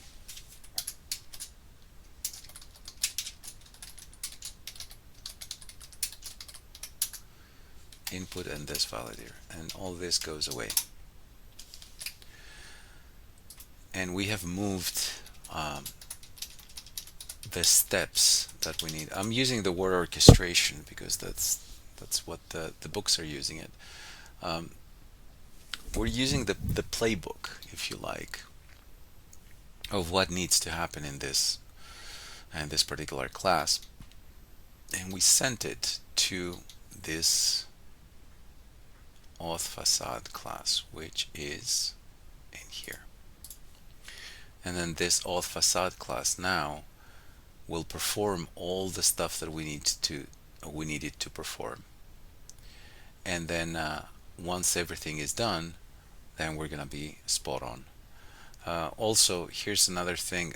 This, if you notice, is replicated in this whole method, in this whole class. So we can just extract this and just do a little bit of more optimizations and figure out how these objects are going to be created and validated and so on and so forth, right? So by doing that, we managed to move a huge amount of logic into smaller and smaller classes and smaller objects. Because look at the facade, for instance, right? it accepts a user repository, a sanitizer interface, a token manager, and the security, right? The security is used only in the authenticate, and that's what it should be. The token manager interface took out all the token related um, operations and just moved it into its own object. The sanitizer interface, the sanitizer that we're passing in here, um, uh, are making sure that the code is split, or it's uh, pretty much sanitized the way we want to. Now, granted, for this auth, we only have one sanitizer, but this allows us to distinguish between one or more. And again, the user repository interface is our link to the database, and that can be changed later on. All right. So this is a great step. What I'm going to do is I'm going to do the same thing to the users, and with the power of video editing, I'm going to come back and we're going to walk through this a little bit. So after the refactoring offline, I created the user facade, and I've also created a user facade update, and I'll explain what that is. Also, I did the user validator and user validator update, and of course I wired all the services accordingly, and all that. And in our user definitions enumeration that holds all these arrays that we send as definitions for the DI container, the user facade now has the sanitizer, validator, mapper, user repository, and security, which are the elements that we need, the objects that we need for the services. One additional change that I want to do is actually rename this components to infrastructure, because it's really the building blocks of the application. And with the power of PHP Storm refactoring, everything changed to interfaces. Let's remove these two references. I also deleted the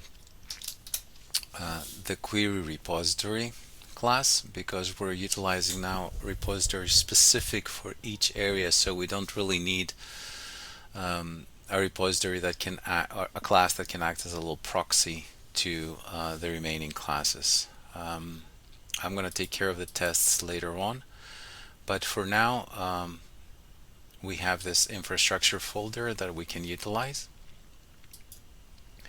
Let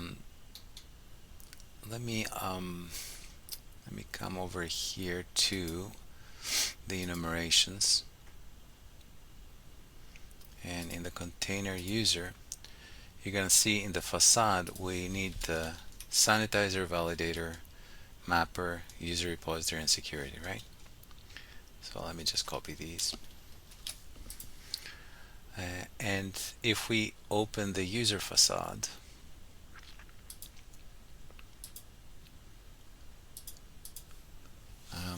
we just need to fix some references here. User types.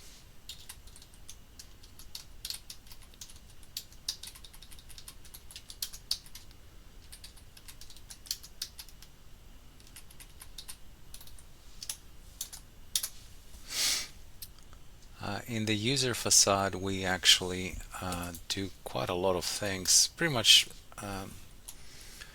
what we were doing, what we were doing in the services, but we moved all that logic, and again, I'm going to use the word orchestration, into distinct methods of this facade, which we can call and see what the deal is. So we're doing pretty much the same thing. We're creating our DTOs from the inputs. We're just checking if the users are valid or whatever. If the user ID is greater than 0, payload not found, so on and so forth. Again, the get, the insert does a lot more things. by primarily validating inputs and then issuing different error codes whenever necessary. This is user, and going again, the update does the work that we need. We also have some references to the dates and all that. Okay. A few things to note. First of all, in the insert, once we have our DTO and we're doing our validation here, then what we're doing is we're using the mapper to change our DTO to an array that will be used to insert the data into the database. Then we have this pre-insert method, and this pre-insert method has a little bit of processing here. So the very first thing that it does is it processes the password. Let me show you what that is. You've seen this before. It checks if the USR password exists. So if this is an insert and the password is not null, and what it's going to do is it's going to pick it up, then hash it, and then reapply it in the array, so that the array that we have to be sent to the database, to the insert call, will have a hash password. It will not store passwords in clear text. Again, after the pre-insert, what we're doing is we're keeping a date, the now, and we're making sure, since this is an insert, if the created date and updated date are empty, then it's just going to put the now, the date of now. So this one you can handle it with database, from the database. So you can just put the current timestamp, or you can have triggers in your database or stuff like that. Finally, we have this cleanup fields, which is a very small method that first of all removes the USR ID, because we don't need the user ID ever in the insert. And then if a field is empty or a null, it just removes it from the list. So this is specifically important. This is particularly important when we're doing the insert, because then the array of columns that we send in the insert will be just those columns that need to be updated. So you don't have to send the whole payload back of the column list. And we saw this in the previous video, where we had to send everything in order to perform our update. So this one enhances that update functionality, and you can send whatever you want of the fields. And of course, the validators are gonna make sure that they update these things appropriately. Now, we did the cleanup fields. All right, so after the pre-insert, let's go back here. What we're going to do is we're going to try and insert a user, and we're wrapping everything in a PDO exception just in case we have an error in our code or whatever. And then we're going to send an error payload back. And actually, I can even remove this. How many of those do we have? I have 5 of them. I could do this. Oh, sorry.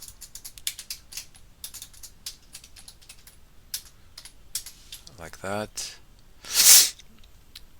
And then it would just do whatever it needs to do. But this is a little bit of a convenient method, convenience method.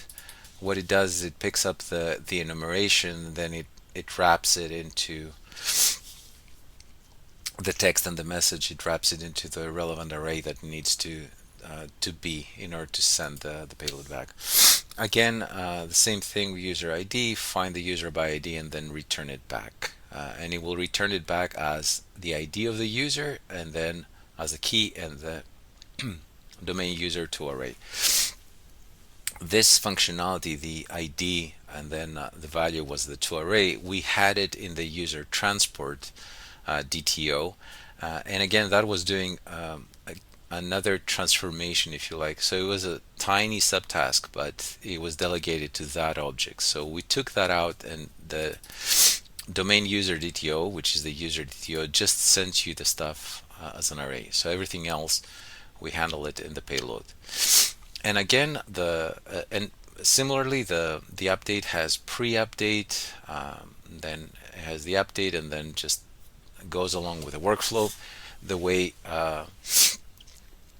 way we expected. Definitely, we have some room for refactoring here, but we can worry about that a little bit later. Okay, so this is our user facade, and how does that make our code? How does that change our code?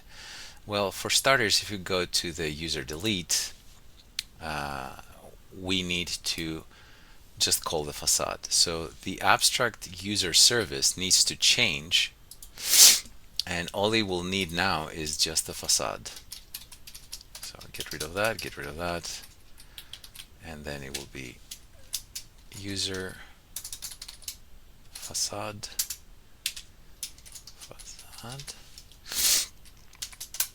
That's it. That's all we need.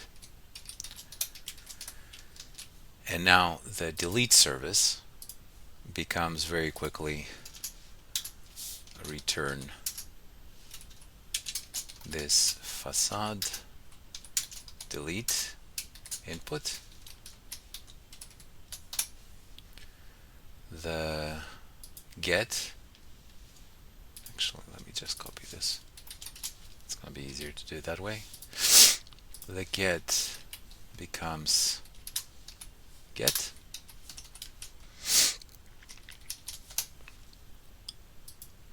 This one becomes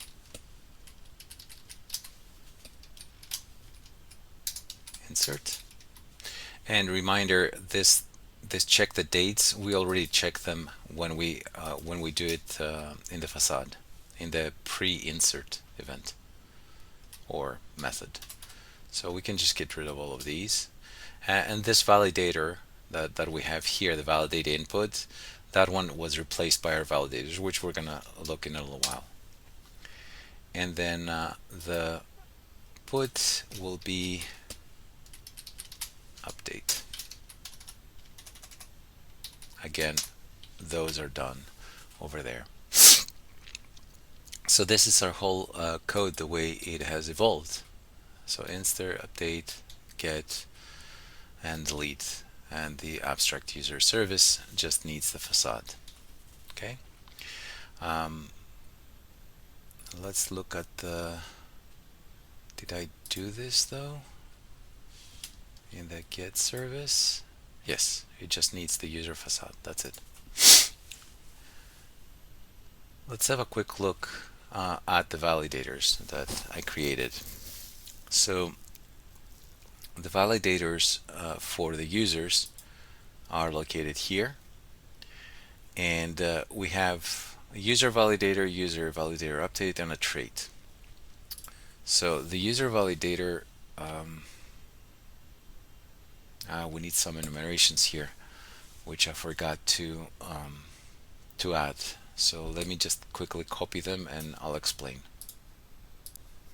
Alright, so we copied our enumerations, and what we're doing is we're following the same methodology that we did with the sanitizers, where we have an enumeration driving what the sanitizer does. So in the case of our validators, we have the user insert and the user update, and in the user insert we have the email, password, issuer, token, and token valid, and these are the validators for them. So the email has to have a presence of an email, and the default will be presence of, so for the rest of them. But for the update, I left it like this because those ones, the email, password, and token and token valid, might not necessarily be present, but we want them to be validators for the relevant entries. So for these validators, what we could do is we could have presence of, but we can just put them allow empty. So if we allow them to be empty, that means that they're not present. Okay. Um, Maybe I didn't explain that. Okay, so the presence of means that they should be present. Allow empty means that they can be empty. So what we should do is we should keep the presence of on the ID, but on the email we can put it as allow empty, but we can just get rid of the presence of. So that could be a good thing to have. Now we're going to need to expand this a little bit, so most likely we're going to create another method that will say allow empty, and then it would match any of these properties, and we can just have it as true or false. But that's for the next part. For now, we just leave it as is. The difference is that we have in this one the ID, and in the insert we don't. So for the update, we definitely need the ID to be present. So for our validators, so we have the user validator trait, which uses the user insert in them. Really? Is that how we called it? Oh yeah, insert in them. Okay. And this one is the user update in them, and they both use this trait, which implements the validator here. So it will run all the validations. If there's any errors, it will turn around and give you whatever errors come in. And of course, they all come from the abstract validator, which is this one. If you remember, it does all this little loop, and then it validates everything. So that's how we got everything working, and making it as configurable as possible with regards to the validators and the sanitizers. Okay. Now, why the difference in one user in one service versus another? So the user delete get post, they get this get service, right? And on the get service, we just insert the facade. But in the user put, we're using the user facade update as the injected property, right? And what does that mean? The user facade and the user facade update, I don't think I can put them in the same screen here, but they both run the same class, right? It's the user facade. The first one receives a UserSanitizer, which is just the second one too. Then we're getting a user validator for one, but a user validator update for another. And then it continues with mapper, repository, and security. So that's the main difference between the facade for update and the facade for not update. The validator changes in what has been injected into the facade, and as such, whenever it runs whenever our application is going to execute the user put service, it's going to utilize the user facade update, and it's going to utilize the user validator update. So when this one runs, the actual ID will be checked, whereas if it runs the post, it will not. So that's the biggest change that we did. We just moved everything around. We made everything configurable in a sense with enumerations, and yes, I do like them because they do give you flexibility in terms of defining different things. And by doing this in enumerations, we managed to shrink a little bit our container, and it doesn't have that much stuff going on because the validation, the service arrays are located elsewhere, and we have certain pieces of information here. Again, we could work on getting these guys, the ones that are with a function, to a different configuration with some sort of an enumeration. We'll probably have to inject whatever additional services are required in here for configuration variables, etc. But that's for a later stage. For now, they're working just fine. They're just 4 services, so it's not very difficult to see.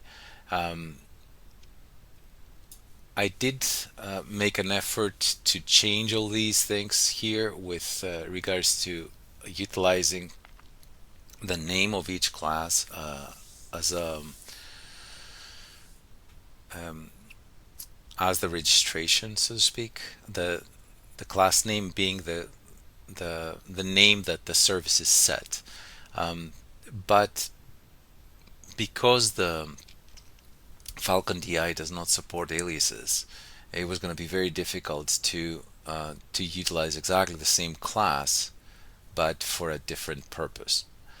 So I opted for this particular implementation, which is not that difficult to comprehend, and it's well within the capabilities of this container. One other thing to note is with these enumerations, what we could do is we could utilize also the providers the of the system, and we can split them in such a way that each registration is in a different provider, and depending on what kind of environment you have, you can load different providers. So if the application, let's say in the index PHP, detects that this is a development environment, it could load these classes versus those classes. So this is another option for the future. We could utilize this format, the error handle provider, for instance, this register with a service provider interface, and do additional registrations here rather than anything else. Finally, I'm gonna do the tests and PHP stand offline. I know that this video has been a little bit long, and again I apologize, but we've done a lot of work. We've changed our application in such a way where we removed I believe pretty much all of the double responsibilities of every class, and we just kept them all single. We utilized small objects to do our data transfers from the input and from the database inside our domain. We created validators, which is what we wanted. Since the last episode, we created the sanitizers, and now we have orchestration objects, the facades, that are doing the work for us. Most likely the next episode will be to introduce logging, and what I was thinking, potentially we can create another endpoint for companies and see how that works with our structure here, how easy we can replicate and introduce a brand new endpoint for us. And with that, I thank you so much for staying here, and I'll see you on the next one.